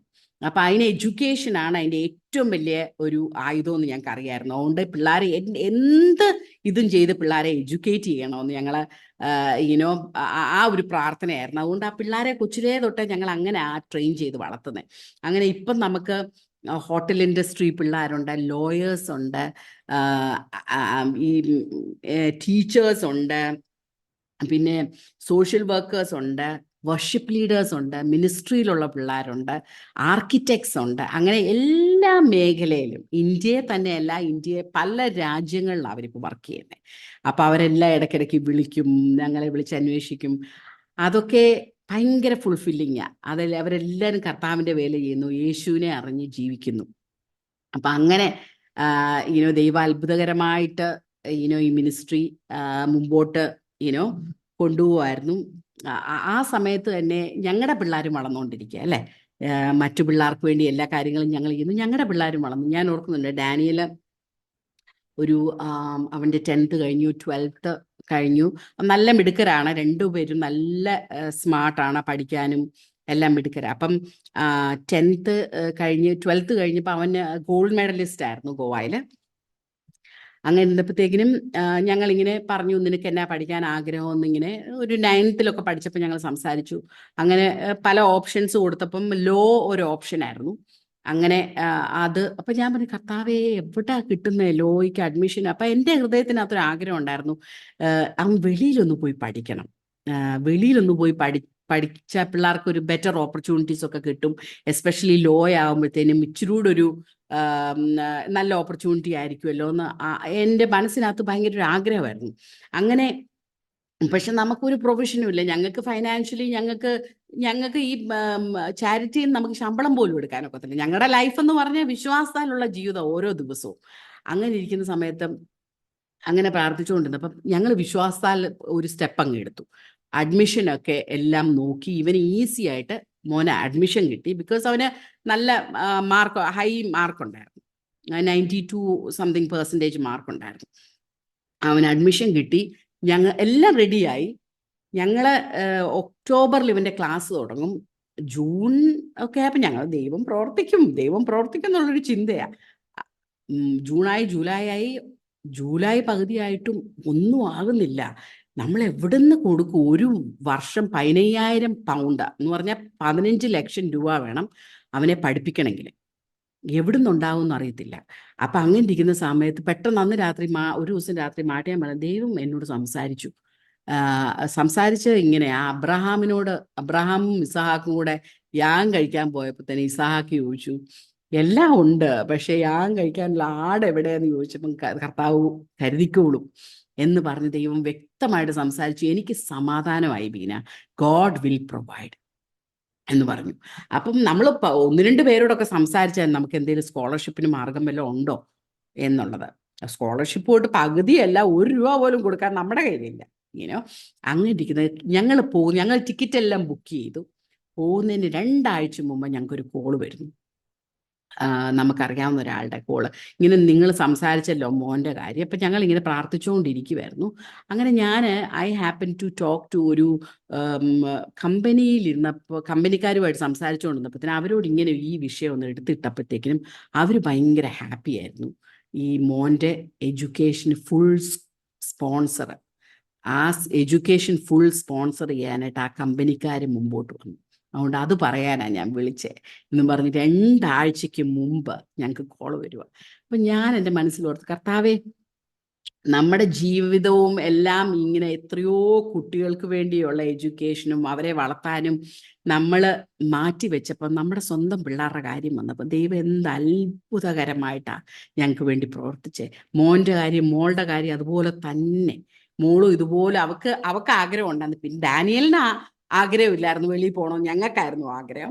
പക്ഷേ മോളെ സംബന്ധിച്ച് അവൾക്ക് ആഗ്രഹമായിരുന്നു US പോയി പഠിക്കണമെന്ന്. അവൾക്ക് വലിയ ആഗ്രഹമായിരുന്നു. പക്ഷെ US എന്ന് പറഞ്ഞാൽ UK കുറേ പൈസ ആവും അവിടെ. അപ്പോൾ അത് നമുക്ക് ചിന്തിക്കാൻ പോലും പറ്റത്തില്ല. പിന്നെ ഞങ്ങൾ ആദ്യം ഓർത്ത് കർത്താവ് പ്രവർത്തിക്കും എന്നൊക്കെ ഞങ്ങൾ പറഞ്ഞു. പക്ഷെ അവസാനം വന്നപ്പോഴത്തേക്കിനും മോളെ നമുക്ക് ഇന്ത്യയിൽ തന്നെ നോക്കാം എന്നെല്ലാം പറഞ്ഞു. അപ്പോൾ മോൾ എന്നോടൊരു കാര്യം ചോദിച്ചു, മമ്മ, മോൻ്റെ കാര്യം വന്നപ്പോഴത്തേക്കിനും പിന്നെ ഡാൻചായുടെ കാര്യം വന്നപ്പോഴത്തേനും നിങ്ങൾക്ക് വിശ്വാസം ഉണ്ടായിരുന്നു, പക്ഷെ എൻ്റെ കാര്യത്തിനകത്ത് നിങ്ങൾക്കൊന്നും വിശ്വാസം ഇല്ല അല്ലേ? ഞാൻ പെങ്കൊച്ചായതുകൊണ്ടായിരിക്കും ഇങ്ങനെ ഒരു വാക്ക് പറഞ്ഞു. അതെന്നെ ഭയങ്കരമായിട്ട് ഹേർട്ട് ചെയ്തു. ഞാൻ പറഞ്ഞു, കർത്താവെ, നീ അവന് വേണ്ടി പ്രവർത്തിച്ചെങ്കിൽ തീർച്ചയായിട്ടും അവൾക്ക് വേണ്ടി നീ പ്രവർത്തിക്കണേ എന്ന് ഞാൻ പറഞ്ഞു. പക്ഷെ മാനുഷികമായിട്ടൊന്നും സംഭവിക്കുന്നില്ലായിരുന്നു. സോ ഞങ്ങൾ ഇന്ത്യയിലെ കോളേജസിലൊക്കെ അപ്ലൈ ചെയ്യാൻ തുടങ്ങി. ആ സമയത്ത് എൻ്റെ ഹസ്ബൻഡ് ഹൈദരാബാദിൽ ഒരു ആവശ്യത്തിന് വേണ്ടി പോയി, വേറൊരു ആവശ്യത്തിന് വേണ്ടി പോയതാ.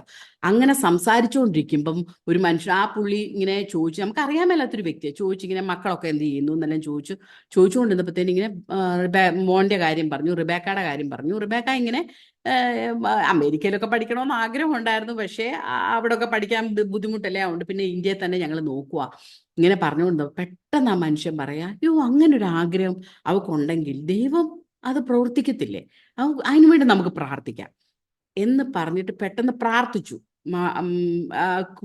പ്രാർത്ഥിച്ചിട്ട് പ്രാർത്ഥന കഴിഞ്ഞുകൊണ്ടാ പറയാം.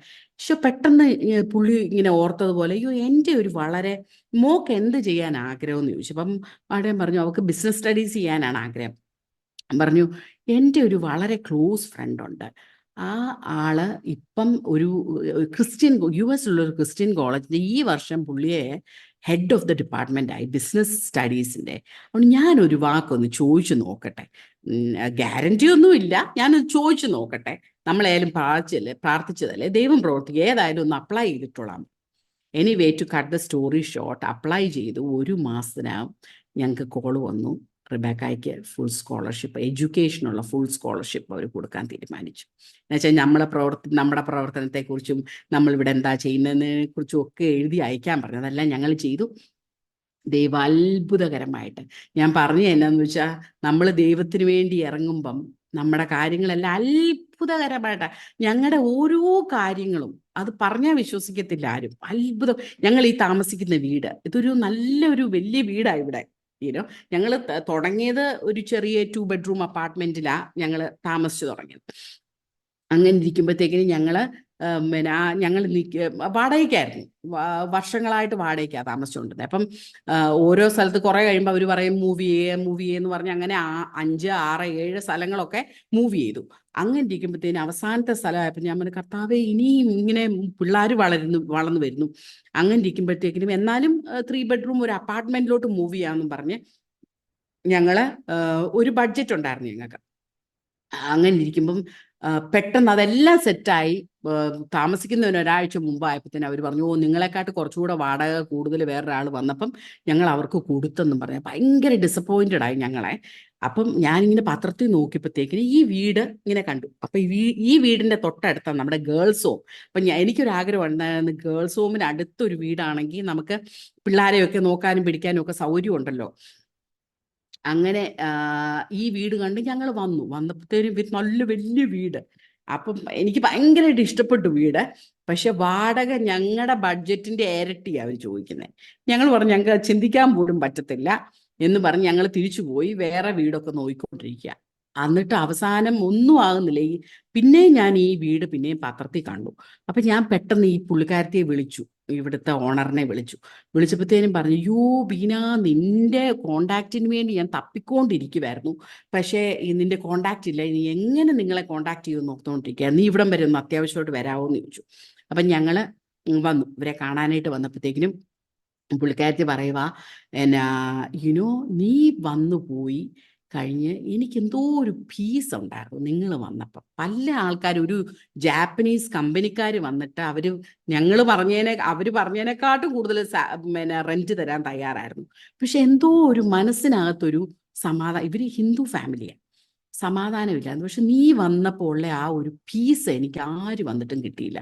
അതുകൊണ്ട് നിങ്ങളുടെ ബഡ്ജറ്റ് തന്നാൽ മതി, നിങ്ങൾ ഇവിടെ താമസിച്ചു, അതാ എനിക്ക് സന്തോഷം എന്ന് പറഞ്ഞു. അങ്ങനെ ഞങ്ങൾ ഇവിടെ താമസിക്കാൻ തുടങ്ങി. താമസിച്ച് ഒരു 5-6 വർഷം കഴിഞ്ഞപ്പം അവർ വിളിച്ചിട്ട് പറഞ്ഞു, നിങ്ങളിങ്ങനെ താമസിക്കുമല്ലോ, ഞങ്ങൾ വീട് വിൽക്കുവാണ്, അതുകൊണ്ട് നിങ്ങൾക്ക് ഫസ്റ്റ് ഇത് തരുന്നത് നിങ്ങൾക്ക് വേണ്ടെന്ന് പറഞ്ഞാലേ ഞങ്ങൾ വെളിയിൽ കൊടുക്കുന്നുള്ളെന്ന് പറഞ്ഞു. അപ്പം ഞങ്ങളുടെ 1 രൂപ പോലും ഇല്ല, എവിടുന്നാണ് ഞങ്ങൾ മേടിക്കുന്നത് ഈ വീട്. അങ്ങനെ ഇരുന്നപ്പോഴത്തേക്കിന് ഞങ്ങൾ വിശ്വാസത്താൽ അങ്ങ് പറഞ്ഞു ഞങ്ങൾ തന്നെ മേടിച്ചോളാമെന്ന്. അപ്പം അവർ പറഞ്ഞു ശരി. അങ്ങനെ നിന്ന് ഞങ്ങൾ പിന്നെ ഞങ്ങളുടെ ചാരിറ്റിക്ക് ഒരു എഴുത്ത് എഴുതി, ഞങ്ങൾക്കൊരു ഒരു ലോൺ തരാമെങ്കിൽ ഞങ്ങൾ മെല്ലെ അടച്ചു തീർത്തോളാം എന്നും പറഞ്ഞൊരു എഴുത്ത് എഴുതി. പക്ഷേ അത് കഴിഞ്ഞപ്പോഴത്തേന് അവരുടെ ഒരു എഴുത്ത് വന്നു, നിങ്ങൾ ലോണൊന്നും തരണ്ട, പക്ഷെ നമുക്കിത് ചാരിറ്റിക്ക് വേണ്ടി ഈ വീട് മേടിക്കാൻ ഞങ്ങൾ തീരുമാനിച്ചു, അതുകൊണ്ട് നിങ്ങൾക്ക് ജീവിതകാലം മുഴുവനും നിങ്ങൾക്ക് ഇവിടെ താമസിക്കാം. ഞങ്ങൾക്കത് മതിയല്ലോ, നമുക്ക് നമ്മുടെ പേർക്കൊന്നും വേണ്ട, നമുക്ക് ജീവിക്കാൻ. ഇനി അങ്ങനെ അത്ഭുതകരമായിട്ട് ഇത്രയും നല്ലൊരു വീട്ടിൽ ഞങ്ങൾക്ക് ദൈവം അതിനു വേണ്ടിയുള്ള വഴി. അപ്പം എല്ലാ ആവശ്യവും ഞാൻ പറഞ്ഞില്ലേ ചിൽഡ്രൻസ് ഹോം എങ്ങനെയാ തുടങ്ങിയത്, അത് വലിയൊരു അത്ഭുതമാണ്. ദൈവം അതിനുള്ള വഴി തുറന്നത്. അതുപോലെ ഞങ്ങളുടെ ആവശ്യങ്ങൾ, ഞങ്ങളുടെ കുട്ടികളുടെ ആവശ്യങ്ങളെല്ലാം ദൈവം അത്ഭുതകരമായിട്ട് നടത്തിക്കൊണ്ട് പോകുന്നു. ഓരോ ദിവസവും യേശുവിൻ്റെ ഇത് രുചിച്ചറിഞ്ഞുകൊണ്ടായിരിക്കുന്നത്. അപ്പം ഞങ്ങളെ വേറൊരു ഇതെന്ന് പറഞ്ഞാൽ ഈ സൺഫ്ലവർ എന്നാണ് നമ്മുടെ എയ്ഡ്സ് രോഗികളുടെ പ്രോഗ്രാമിൻ്റെ പേര്. അപ്പം ഞാൻ ഇവരെയൊക്കെ വിസിറ്റ് ചെയ്യാൻ പോകും, മാസത്തിലൊന്ന് വിസിറ്റ് ചെയ്യാൻ പോകുമായിരുന്നു. ഇപ്പം നമുക്ക് അതിനുള്ള ആൾക്കാരുണ്ട്. അപ്പോൾ വിസിറ്റ് ചെയ്യാൻ പോകുമ്പോൾ വിജയ് എന്ന് പറഞ്ഞൊരു പുള്ളിയുണ്ട്. പുള്ളി ഭയങ്കര ആക്റ്റീവായിട്ടുള്ളൊരു മെമ്പറാണ് ഞങ്ങളുടെ. അപ്പം പുള്ളി എയ്ഡ്സ് രോഗിയാണ്, പുള്ളിയുടെ ഭാര്യയും എല്ലാം. അപ്പം എന്നാ പ്രോഗ്രാം ഉണ്ടെങ്കിലും പുള്ളിയാണ് എല്ലാ കാര്യങ്ങളും നടത്തുന്നതും, എല്ലാം തമാശ എല്ലാം പറഞ്ഞ് എല്ലാവരും സന്തോഷിപ്പിച്ച് അങ്ങനെ ഒരു മനുഷ്യന്. പുള്ളി തീരെ നല്ല ആൽക്കഹോളിക് ആയിരുന്നു, തീരെ വയ്യാതെ കിടക്കും. ഞാൻ പുള്ളിയെ പോയി കണ്ടു. പിന്നെ അതിൻ്റെ പിറ്റേ മീറ്റിങ്ങിന് പുള്ളി വന്നു. അപ്പം വന്നപ്പോഴത്തേക്കിനും മീറ്റിംഗ് നടന്നുകൊണ്ടിരുന്നപ്പോൾ ഞാൻ അടുത്ത് ചെന്നിരുന്ന് ഞാൻ പുള്ളിയോട് പറഞ്ഞു, വിജയ് നീ ഇനിയും മദ്യപാനം ഒന്ന് നിർത്ത്, നീ ഇച്ചിരിയും കുറച്ച് നാളുകൂടെ ജീവിക്കണമെന്ന് ഞങ്ങൾക്ക് എല്ലാം ആഗ്രഹമുണ്ട്. അപ്പം എന്നോട് പറഞ്ഞു, അന്നേരം എപ്പോഴും തമാശ പറയുന്ന മനുഷ്യനാണ്. ഞാൻ ഈ പറയുന്ന ഒന്നും കാര്യമാക്കാതെ എൻ്റെ മുഖത്തോട്ട് നോക്കിയിട്ട് പറഞ്ഞു, പിന്നെ ദീദി നീ ചെയ്യുന്ന എല്ലാത്തിനും വളരെ നന്ദി എന്ന് പറഞ്ഞു. അപ്പം ഞാൻ പറഞ്ഞു, എന്നോട് എന്തിനാ നീ നന്ദി പറയുന്നേ, നീ ദൈവത്തോട് നന്ദി പറ, ദൈവമാണ് നിനക്ക് വേണ്ടി പ്രവർത്തിക്കുന്നതെന്ന് ഞാൻ പറഞ്ഞു. അപ്പോൾ പറഞ്ഞു, നീയാ എനിക്ക് ദൈവം, എനിക്ക് ദൈവത്തെ കാണത്തില്ല, എനിക്ക് ഭക്ഷണം ഇല്ലാഞ്ഞപ്പോൾ നീ ഞങ്ങൾക്ക് ഭക്ഷണം തന്നു, ഞങ്ങൾക്ക് ആരും ഞങ്ങളുടെ അടുത്ത് വരികയും ഒന്നും ചെയ്യാത്തപ്പോൾ നീ ഞങ്ങളെ വന്ന് വിസിറ്റ് ചെയ്തു, ഞങ്ങളുടെ അടുത്ത് വന്നു, ഞങ്ങൾക്ക് ആവശ്യമുള്ള എല്ലാം തന്നു. അതുകൊണ്ട് നിന്നെ അപ്പം ഞാൻ പെട്ടെന്ന് എൻ്റെ മനസ്സിൽ, എൻ്റെ ദൈവമേ ഇയാൾ എന്താ ഈ പറയുന്നത്? സഡൻലി ദൈവാത്മാവ് എന്നോട് പറഞ്ഞു, I want you to be Christ people. നീയാണ് എന്നെ റെപ്രസെന്റ് ചെയ്യുന്നത്. ഈ ലോകത്തിൽ യേശുവിനെ റെപ്രസെന്റ് ചെയ്യാനായിട്ട് ആ ദൈവം നമ്മളെ ഓരോരുത്തരെ ആക്കി വെച്ചിരിക്കുന്നത്. യേശുവിൻ്റെ കൈകളായിട്ടും യേശുവിൻ്റെ കാലുകളായിട്ടും യേശുവിൻ്റെ ചെവിയായിട്ടും യേശുവിൻ്റെ കണ്ണുകളായിട്ടും നമ്മളെയാ ഇവിടെ ആക്കിയിരിക്കുന്നത് എന്നുള്ള ബോധ്യം അന്ന് തൊട്ട് എനിക്ക് ഭയങ്കരമായിട്ട് ദൈവം എനിക്ക് ആ ഒരു സ്ട്രെങ്ത് തന്നു. കർത്താവേ, യേശുവായിട്ട് എനിക്ക് യേശുവിൻ്റെ കൈകളായിട്ട് യേശുവിൻ്റെ കാലുകളായിട്ട് ജീവിക്കാൻ എന്നെ നീ ബലപ്പെടുത്തണേ എന്ന് പറഞ്ഞ് എനിക്ക് ഭയങ്കര ഒരു എൻകറേജ്മെൻ്റ് ആയിരുന്നു. അത് എനിക്ക് പ്രേക്ഷകരോടും പറയാനുള്ള അതാ, നമ്മളെ യേശുവിൻ്റെ കൈകളായിട്ടും കാലുകളായിട്ടും ചെവിയായിട്ടും കണ്ണുകളായിട്ടും ആ ദൈവം നമ്മളെ വിളിച്ചിരിക്കുന്നു. ആമേൻ. സോ അങ്ങനെ കാര്യങ്ങളെല്ലാം മുമ്പോട്ട് പോയി. സഭ വളർന്നു. നമ്മൾ പല പല പല വിഷയങ്ങൾ, പല ചാലഞ്ചസും ഞങ്ങൾക്ക് ഉണ്ടായിരുന്നു. അതിനകത്ത് ഒത്തിരി സ്റ്റോറീസ് ഉണ്ട്. ട്രാൻസ്ഫർമേഷൻ സ്റ്റോറീസ് എന്ന് പറഞ്ഞാൽ, ആ 2 വയസ്സ് ഞാൻ അന്ന് കൊണ്ടുവന്ന കൊച്ച്, ഞാൻ കൊണ്ടുവന്നു, അവളെ പഠിപ്പിച്ചു, അവൾ വലുതായി. ഇന്ന് അവളെ MSW masters in social work കഴിഞ്ഞ് നല്ലൊരു ജോലിയിൽ വേറൊരു സ്റ്റേറ്റിലാണ്.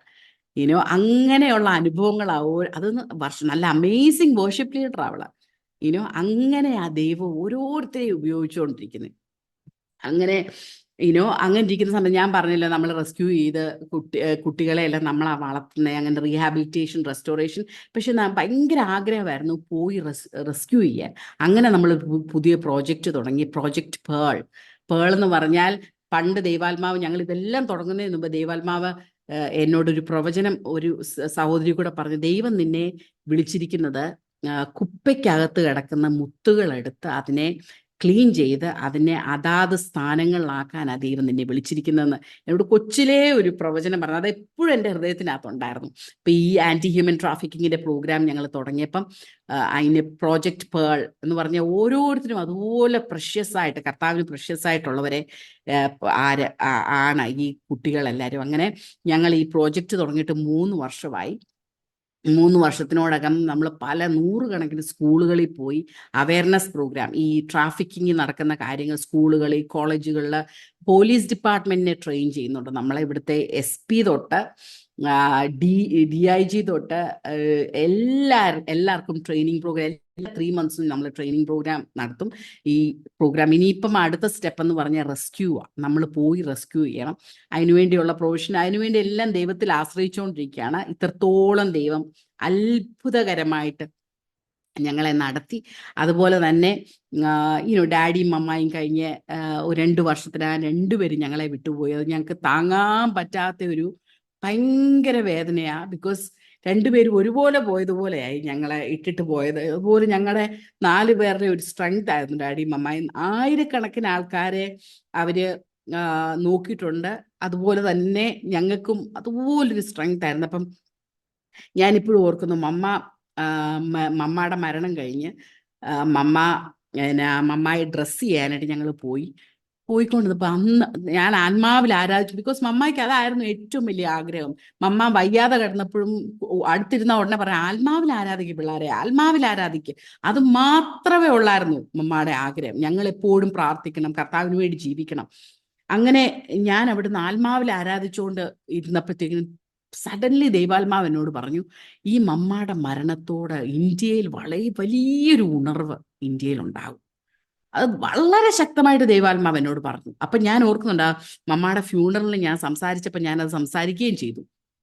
ആക്ച്വലി ഞാനത് ഇപ്പം പറയാനുള്ള കാരണം എന്നാന്ന് വെച്ചാൽ, ഇപ്പം അതുപോലെ ഈ 50ാമത്തെ ഈ ഒക്ടോബറിൽ 50ാമത്തെ ബർത്ത്ഡേ ആയിരുന്നു എൻ്റെ. അപ്പം എൻ്റെ ഹസ്ബൻഡ് എന്നോട് ചോദിച്ചു, നിനക്ക് എന്നാ വേണ്ടെന്ന് ചോദിച്ചു. ഞാൻ പറഞ്ഞു, എന്നെ അമൃത്സറിൽ കൊണ്ടുപോകണം. എനിക്ക് ഭയങ്കര ആഗ്രഹമായിരുന്നു, പഞ്ചാബി പോകണമെന്നൊരു വലിയ ആഗ്രഹമായിരുന്നു. ബിക്കോസ് ഞങ്ങൾക്കൊരു റൂട്ടുണ്ട്. എൻ്റെ മമ്മയുടെ ഗ്രാൻഡ് മദർ പഞ്ചാബിയായിരുന്നു.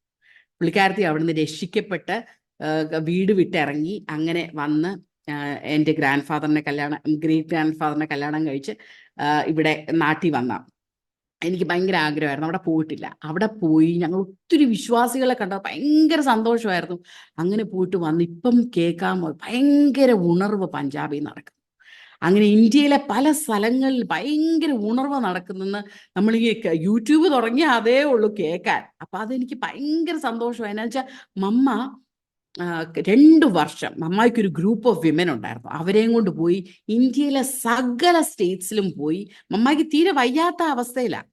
പോയി 3 ദിവസം വെച്ച് ഉപവസിച്ച് പ്രാർത്ഥിച്ചു. ഓരോ സ്റ്റേറ്റിനു വേണ്ടിയും ഉപവസിച്ച് പ്രാർത്ഥിച്ചു. അവിടെ ദൈവം പ്രവർത്തിക്കാനും ആൾക്കാരെ രക്ഷിക്കപ്പെടാനും യുനോ ദൈവിക പ്രവർത്തനത്തിന് വേണ്ടി അങ്ങനെ എല്ലാ സ്റ്റേറ്റിൽ പോയി പ്രാർത്ഥിച്ചു. അപ്പൊ ഞാൻ പറയും, കർത്താവേ, മമ്മ മരിച്ചു, ഈ പ്രാർത്ഥനയെല്ലാം വെറുതെ പോകും? ഒരിക്കലും വെറുതെ പോകത്തില്ല. അന്ന് ദൈവാത്മാ പറഞ്ഞു ഇന്ത്യയെ വലിയൊരു ഉണർവുണ്ടാവുന്നു. അപ്പൊ ആ ഉണർവ് ഇപ്പൊ നടന്നുകൊണ്ടിരിക്കുക. അപ്പൊ ആ കാര്യം കൂടെ എനിക്ക് പറയണമെന്ന് ഭയങ്കര ആഗ്രഹം ഉണ്ടായിരുന്നു. ബിക്കോസ് ദൈവം ആർക്കും കടക്കാരനല്ല. നമ്മൾ പ്രാർത്ഥിക്കുന്ന പ്രാർത്ഥനകൾ ഒന്നും വൃഥാ പോകത്തില്ല. ദൈവം അത്ഭുതകരമായിട്ട് ദൈവം അത്ഭുതം ഈ രാജ്യത്ത് ചെയ്തുകൊണ്ടിരിക്കുക. അപ്പൊ അങ്ങനെയാണ്. അപ്പൊ അത് ഈ പ്രോജക്റ്റ് പേളിന്റെ കൂടെ തന്നെ നമുക്ക് സ്കിൽ ട്രെയിനിങ്, അണ്ടർ പ്രിവിലേജ്ഡ് ആയിട്ടുള്ള പെൺകുട്ടികൾക്ക് വേണ്ടി ഒരു സ്കിൽ ട്രെയിനിങ് തുടങ്ങി. അത് 6 മാസത്തെ കോഴ്സ് കഴിഞ്ഞ് ഇങ്ങനെ പല പല പല കോഴ്സുകൾ നമ്മൾ ചെയ്യുന്നുണ്ട്. അങ്ങനെ കമ്മ്യൂണിറ്റി ബേസ്ഡ് ആയിട്ടുള്ള പ്രവർത്തനങ്ങളും നമ്മൾ ചെയ്തുകൊണ്ടിരിക്കുന്നു. അങ്ങനെ ദൈവം അത്ഭുതകരമായിട്ട് ദൈവം ഞങ്ങളെ നടത്തിക്കൊണ്ടിരിക്കുന്നു. അതാണ് നമ്മുടെ സാക്ഷി. ഇന്ന് വരെയും ദൈവം ഞങ്ങളെ പിള്ളേരുടെ കാര്യം ഞാൻ പറഞ്ഞല്ലോ. മോൻ 4 വർഷം ഒരു A21 എന്ന് പറഞ്ഞ ഇതുപോലെ തന്നെ ആന്റി ഹ്യൂമൻ ട്രാഫിക്കിങ്ങിന്റെ ഒരു ഓർഗനൈസേഷനാണ്. ആ ഓർഗനൈസേഷന്റെ ലോയറായിട്ട് വർക്ക് ചെയ്തു. ഇപ്പം ഇപ്പം നാട്ടിൽ വന്നിട്ടുണ്ട്, അവധിക്ക് വന്നിട്ടുണ്ട്. മോള് ഫൈനൽ ഇയർ ആണ്. ഈ മെയ്യിലാണ് അവളുടെ ഗ്രാജുവേഷൻ. അങ്ങനെ ദൈവം കുടുംബമായിട്ട് ഞങ്ങളെ ഇവിടെ യൂസ് ചെയ്തുകൊണ്ടിരിക്കുന്നു. നിങ്ങളെല്ലാവരും ഞങ്ങളെ ഓർത്ത് പ്രാർത്ഥിക്കണം.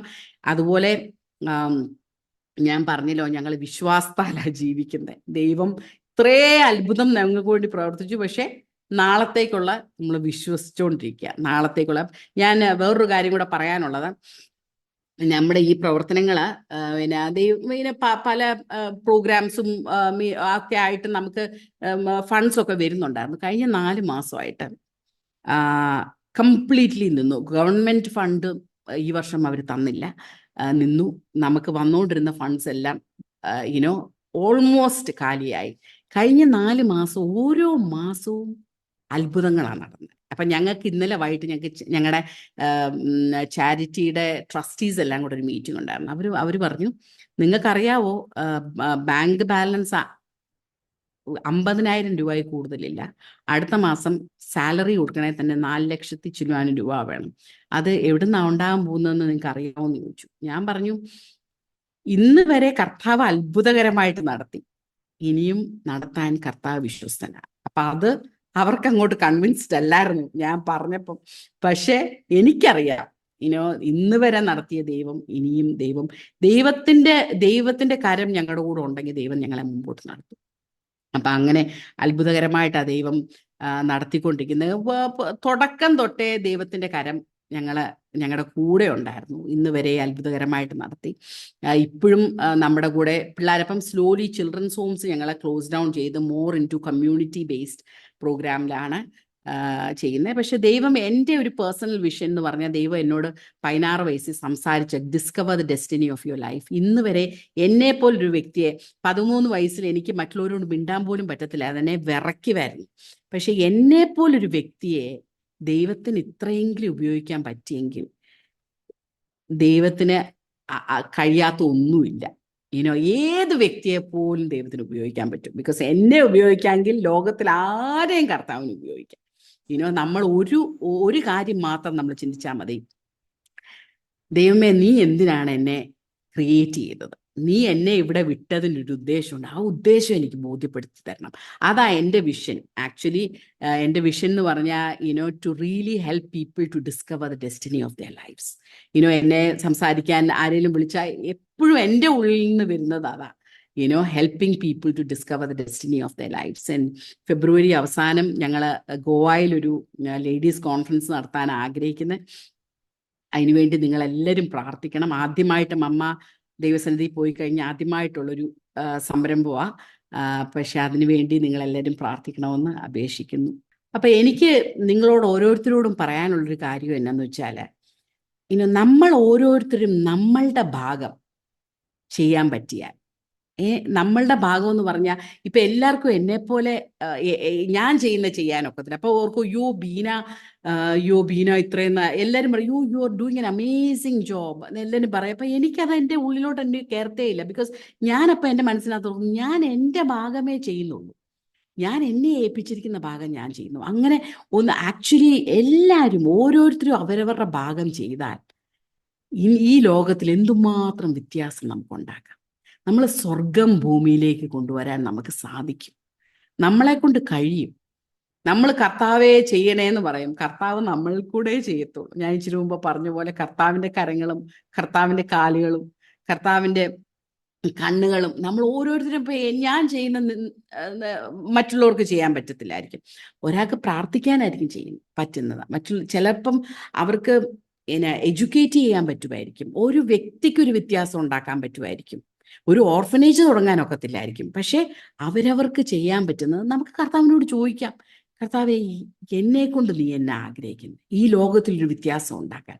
നമ്മൾ എല്ലാവരും പറയും, നമ്മളെല്ലാവരും വിശ്വസിക്കുന്ന കാര്യമാണ് നമ്മൾ മരിക്കുമ്പോൾ നമ്മൾ സ്വർഗത്തിൽ പോവും, നമ്മൾ ചിലർ നരകത്തിൽ പോവായിരിക്കും, അങ്ങനെ നമ്മൾ പറയുന്ന. പക്ഷെ ഈ ലോകത്തിൽ സ്വർഗവും ഉണ്ട് നരകവും ഉണ്ട്. ഈ നരകത്തിൽ ജീവിക്കുന്ന ആൾക്കാരെ എൻ്റെ കണ്ണിൻ്റെ മുമ്പിൽ ഞാൻ കണ്ടതാ. കൊച്ചുങ്ങള് ട്രാഫിക്ഡ് ആയിട്ട് അവരനുഭവിക്കുന്ന വിഷമങ്ങളും വേദനകളും എൻ്റെ കണ്ണുകൊണ്ട് ഞാൻ കണ്ടിട്ടുണ്ട്. അത് നരകമാണ്. ആ നരകത്തിൽ നിന്ന് കരകയറ്റാൻ സ്വർഗത്തിലേക്ക് നല്ലൊരു ജീവിതത്തിലേക്ക് കൊണ്ടുവരാൻ നമ്മളെ ഓരോരുത്തരെ കൊണ്ടും പറ്റും. നമ്മളാൽ കഴിയാവുന്നത് നമ്മുടെ പാട്ട് നമ്മൾ ചെയ്താൽ മതി.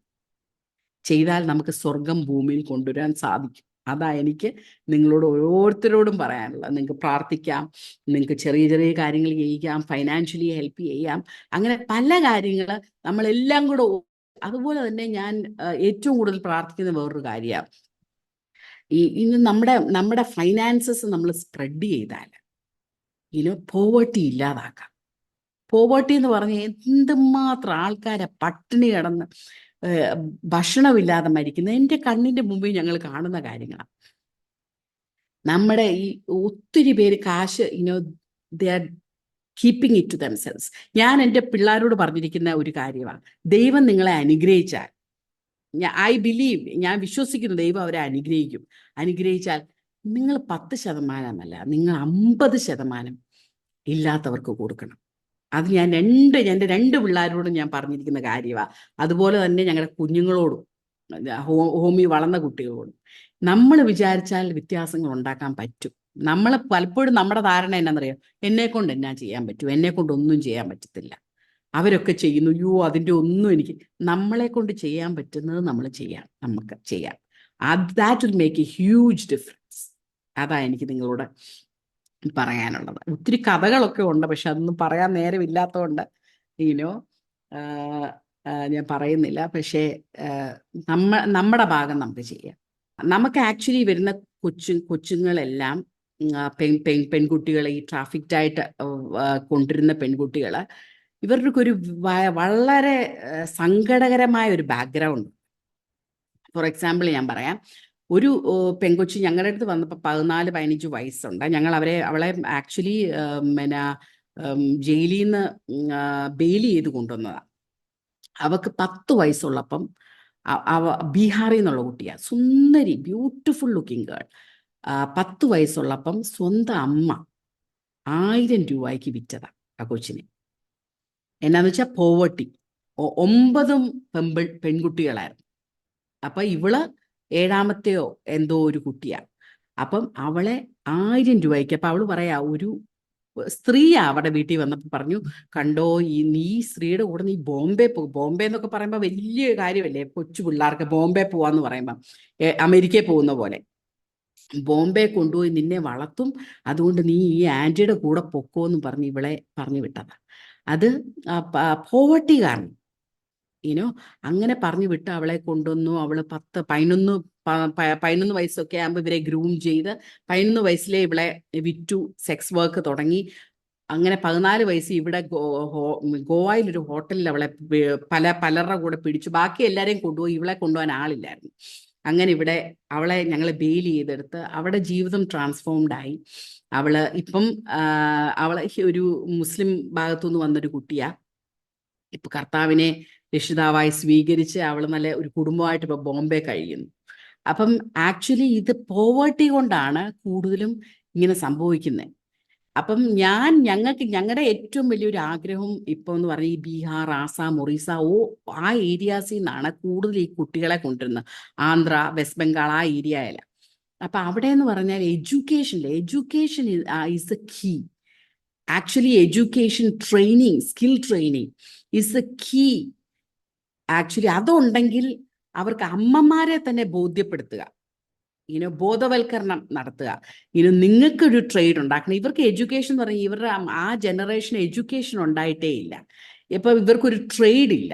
അവരെ തന്നെ ട്രെയിൻ ചെയ്ത് അവർക്കൊരു ട്രേഡ് കൊടുക്കുക. അന്നേരം മനസ്സിലാവും എനിക്ക് ചെയ്യാൻ പറ്റും, എൻ്റെ പെൺകുട്ടികൾക്ക് ഇത് ചെയ്യാൻ പറ്റും. ഇനി ചുമ്മാ കെട്ടിച്ചു വിടുക ഒരു ഭാരമല്ല ഇവര് എന്നുള്ളൊരു ബോധ്യം അവർക്ക് ഉണ്ടാകാനായിട്ട് പറ്റും. ഇതുപോലെ തന്നെ 16 വയസ്സിൽ കല്യാണം കഴിപ്പിച്ചു വിട്ടു. അപ്പനും അമ്മയും ഇല്ലാത്തൊരു കുട്ടിയായിരുന്നു. പൂനായിലുള്ള 16 വയസ്സിൽ കല്യാണം കഴിപ്പിച്ചു വിട്ടു. അവളെ ഹസ്ബൻഡ് ബോംബെ കൊണ്ട് റെഡ് ലൈറ്റ് ഏരിയയിൽ കൊണ്ട് വിറ്റിട്ട് അവള് കരഞ്ഞ് കൂവി. അവിടുന്ന് 2 വർഷം കഴിഞ്ഞപ്പോൾ ഒരാൾ അവളെ റെസ്ക്യൂ ചെയ്തു. ഒരു കസ്റ്റമർ വന്ന ആള് റെസ്ക്യൂ ചെയ്ത് അവൾ ഓടി തിരിച്ച് അവിടെ ആങ്ങളമാരുടെ അടുത്ത് പൂനായിലോട്ട് ഓടി ചെന്നപ്പം സെയിം സ്റ്റോറി. അവർ പറഞ്ഞു, നിന്നെ ഇനി ഞാൻ കാണണ്ട, നിന്റെ ഭർത്താവ് ഇവിടെ വന്ന് നിന്റെ ചരിത്രം പറഞ്ഞിട്ടുണ്ട്. അതുകൊണ്ട് അങ്ങനെ അവളുടെ ഒരു അമ്പലത്തിന്റെ മുമ്പിൽ കിടക്കാൻ തുടങ്ങി. അവിടെ ആൾക്കാർ അവളെ യൂസ് ചെയ്യാൻ തുടങ്ങി. അവിടെ പൈസ പോലും കിട്ടത്തില്ല. അവളെ റേപ്പ് ചെയ്യാൻ തുടങ്ങി. അങ്ങനെ ഒരു മനുഷ്യൻ, അവളുടെ ഒരു അകന്ന ബന്ധു വന്നിട്ട് പറഞ്ഞു, നീ എത്ര കാലം ഇവിടെ കിടക്കും, നിനക്ക് ഞാനൊരു ജോലി മേടിച്ചു തരാമെന്ന് പറഞ്ഞിട്ട് ബസ്സെ കയറ്റി വിട്ട് നേരെ വന്നത് ഗോവയിലുള്ള റെഡ് ലൈറ്റ് ഏരിയയിലോട്ട് ഇയാൾ വിൽക്കുമായിരുന്നു.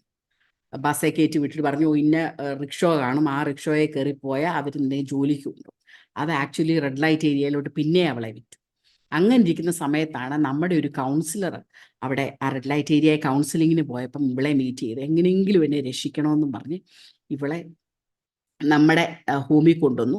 ഞാൻ വളരെ ഇതായിട്ടാ അവളെ അവിടുന്ന് റെസ്ക്യൂ ചെയ്ത് അങ്ങനെയൊന്നും പെട്ടെന്ന് നമുക്ക് കൊണ്ടുവരാനൊക്കത്തില്ല.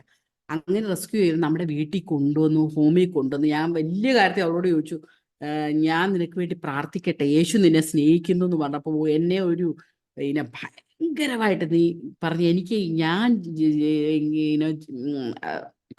എൻ്റെ മതത്തില് മില്യൺസ് ഓഫ് ഗോഡ്സ് ഉണ്ട്. അവരെല്ലാം വിളിച്ചിട്ട് കേൾക്കാത്ത ഇനി ദൈവമാണോ എന്നെ സ്നേഹിക്കുന്നതെന്ന് പറഞ്ഞ് എന്നെ ഇങ്ങോട്ട് ഫയർ ചെയ്യുന്ന പോലായിരുന്നു അവള്. അന്ന് രാത്രി ഞാൻ ഇറങ്ങുന്നതിന് മുമ്പ് ഞാൻ അവൾക്ക് വേണ്ടി പ്രാർത്ഥിച്ചു. ഞാൻ പറഞ്ഞു, നിനക്ക് വേണ്ടി ഞാൻ പ്രാർത്ഥിച്ചോട്ടെ എന്ന് ചോദിച്ചപ്പോൾ നിനക്ക് വേണേ പ്രാർത്ഥിച്ചോളാൻ പറഞ്ഞു എന്നോട്. ഞാൻ പ്രാർത്ഥിച്ചു. ഇന്ന് ഞാൻ ഓർക്കുന്നു, അന്ന് പ്രാർത്ഥിച്ചപ്പോൾ ഞാൻ പറഞ്ഞു, കർത്താവേ, നീ തന്നെ അവൾക്ക് നിന്നെ വെളിപ്പെടുത്തി കൊടുക്കണേ, എൻ്റെ വാക്കുകൾ ഒന്നും ചെയ്യത്തില്ല.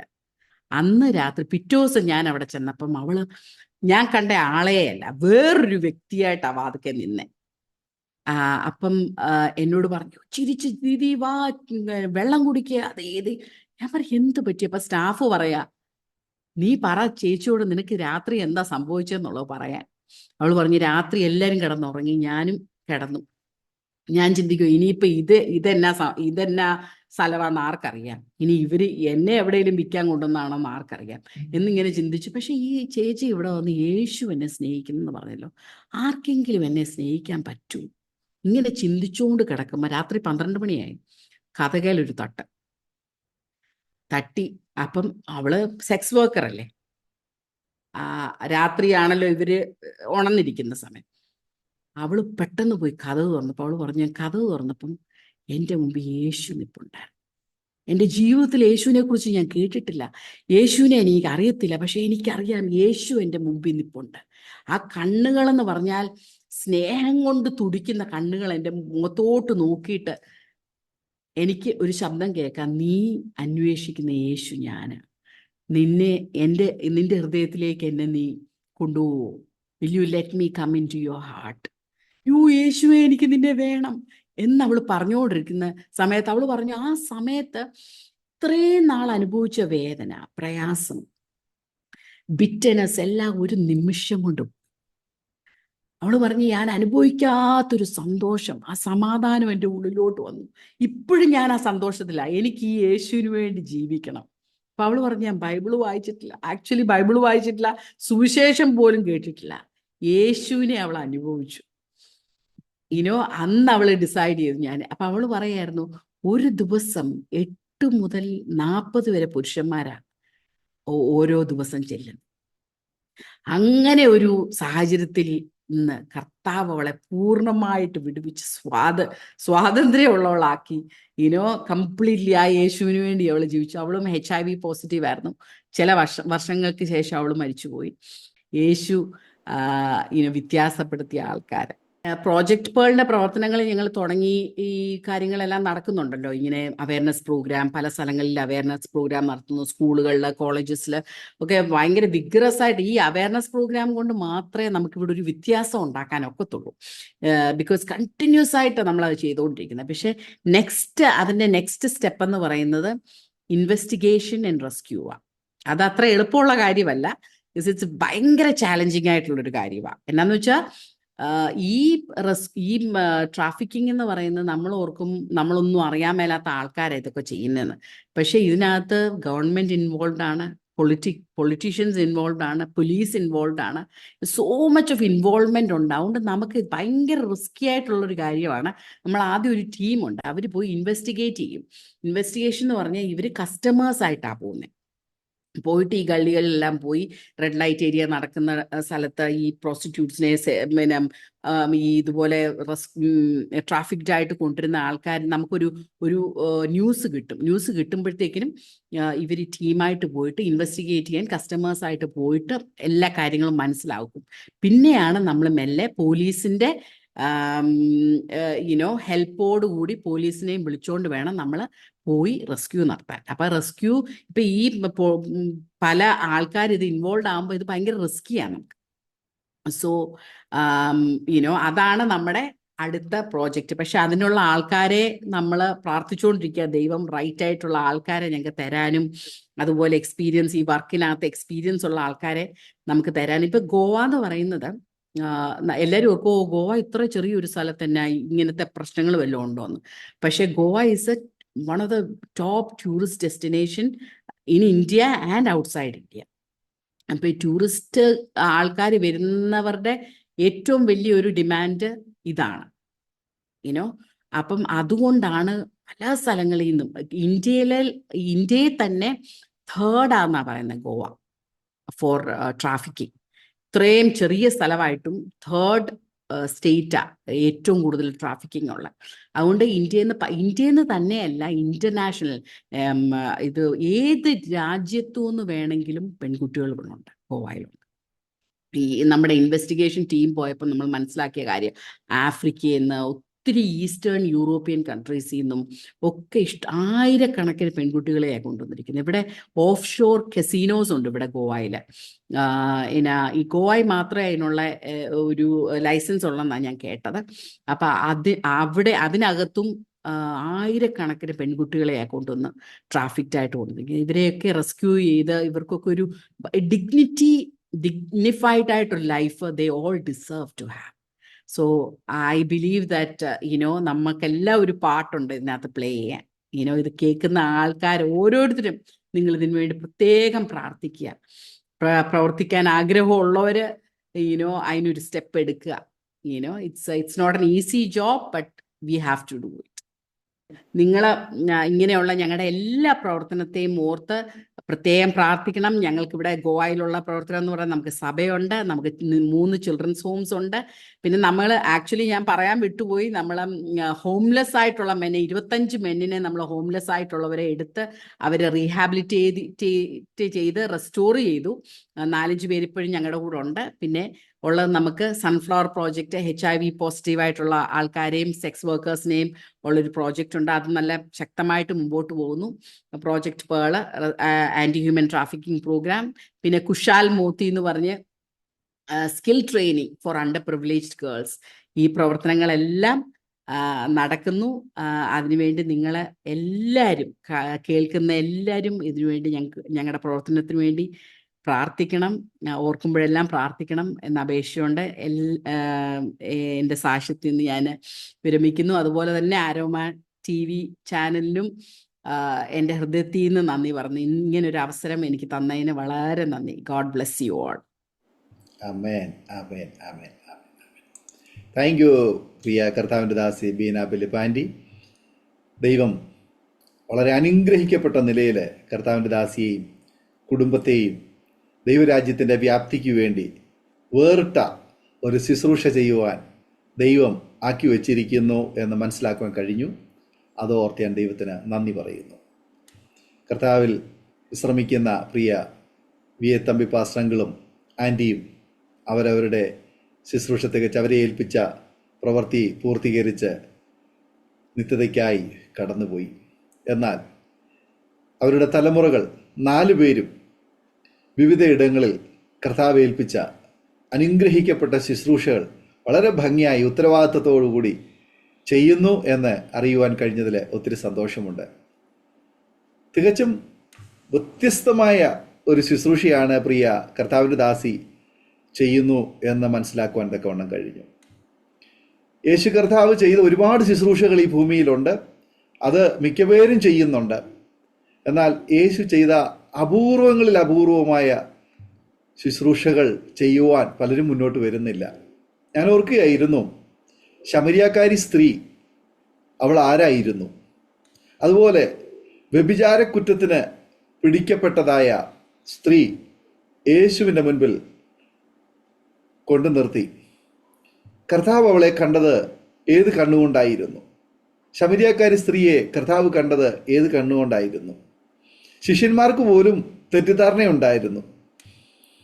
എന്നാൽ യേശു കണ്ട ആ കണ്ണിലൂടെ മനുഷ്യനെ കാണുവാൻ, അവരോട് സഹകരിക്കുവാൻ, അവർക്ക് വേണ്ടി ഇറങ്ങിച്ചെല്ലുവാൻ, അവരിൽ ഒരാളായി അവരെ സ്നേഹിക്കുവാൻ, അവരെ കരുതുവാൻ, അവരോട് സഹവർത്തിത്വം പുലർത്തി അവരെ അതിൽ നിന്ന് അവർ പോകുന്ന തെറ്റായ വഴികളിൽ നിന്ന് അവരെ തിരുത്തി യഥാർത്ഥ ജീവിതത്തിലേക്ക് മടക്കി കൊണ്ടുവരുവാൻ പലരും തയ്യാറാകില്ല.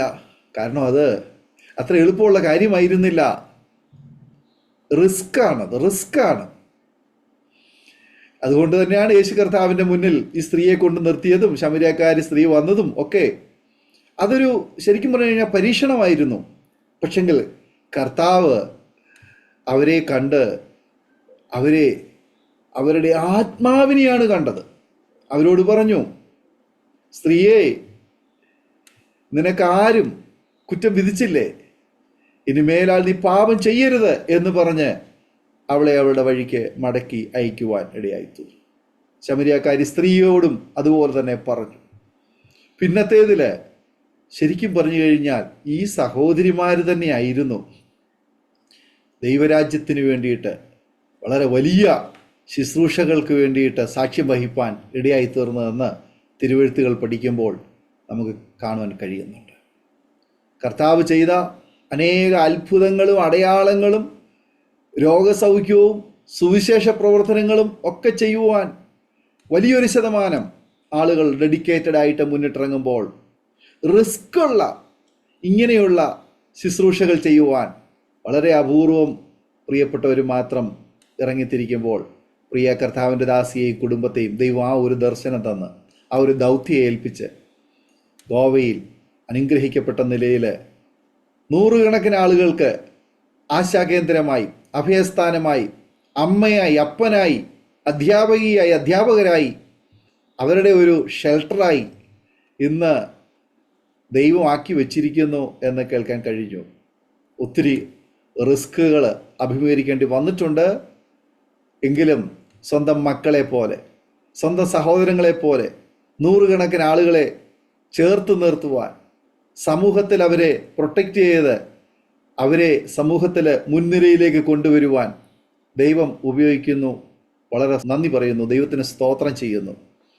പല പ്രിയപ്പെട്ടവരും ഉന്നത വിദ്യാഭ്യാസവും ഉന്നത പദവികളിലും അനുഗ്രഹിക്കപ്പെട്ട കുടുംബജീവിതവും നല്ല മെച്ചപ്പെട്ട വിദ്യാഭ്യാസവും ഒക്കെ ഉള്ളവരാണെന്ന് കേൾക്കുവാൻ കഴിഞ്ഞു.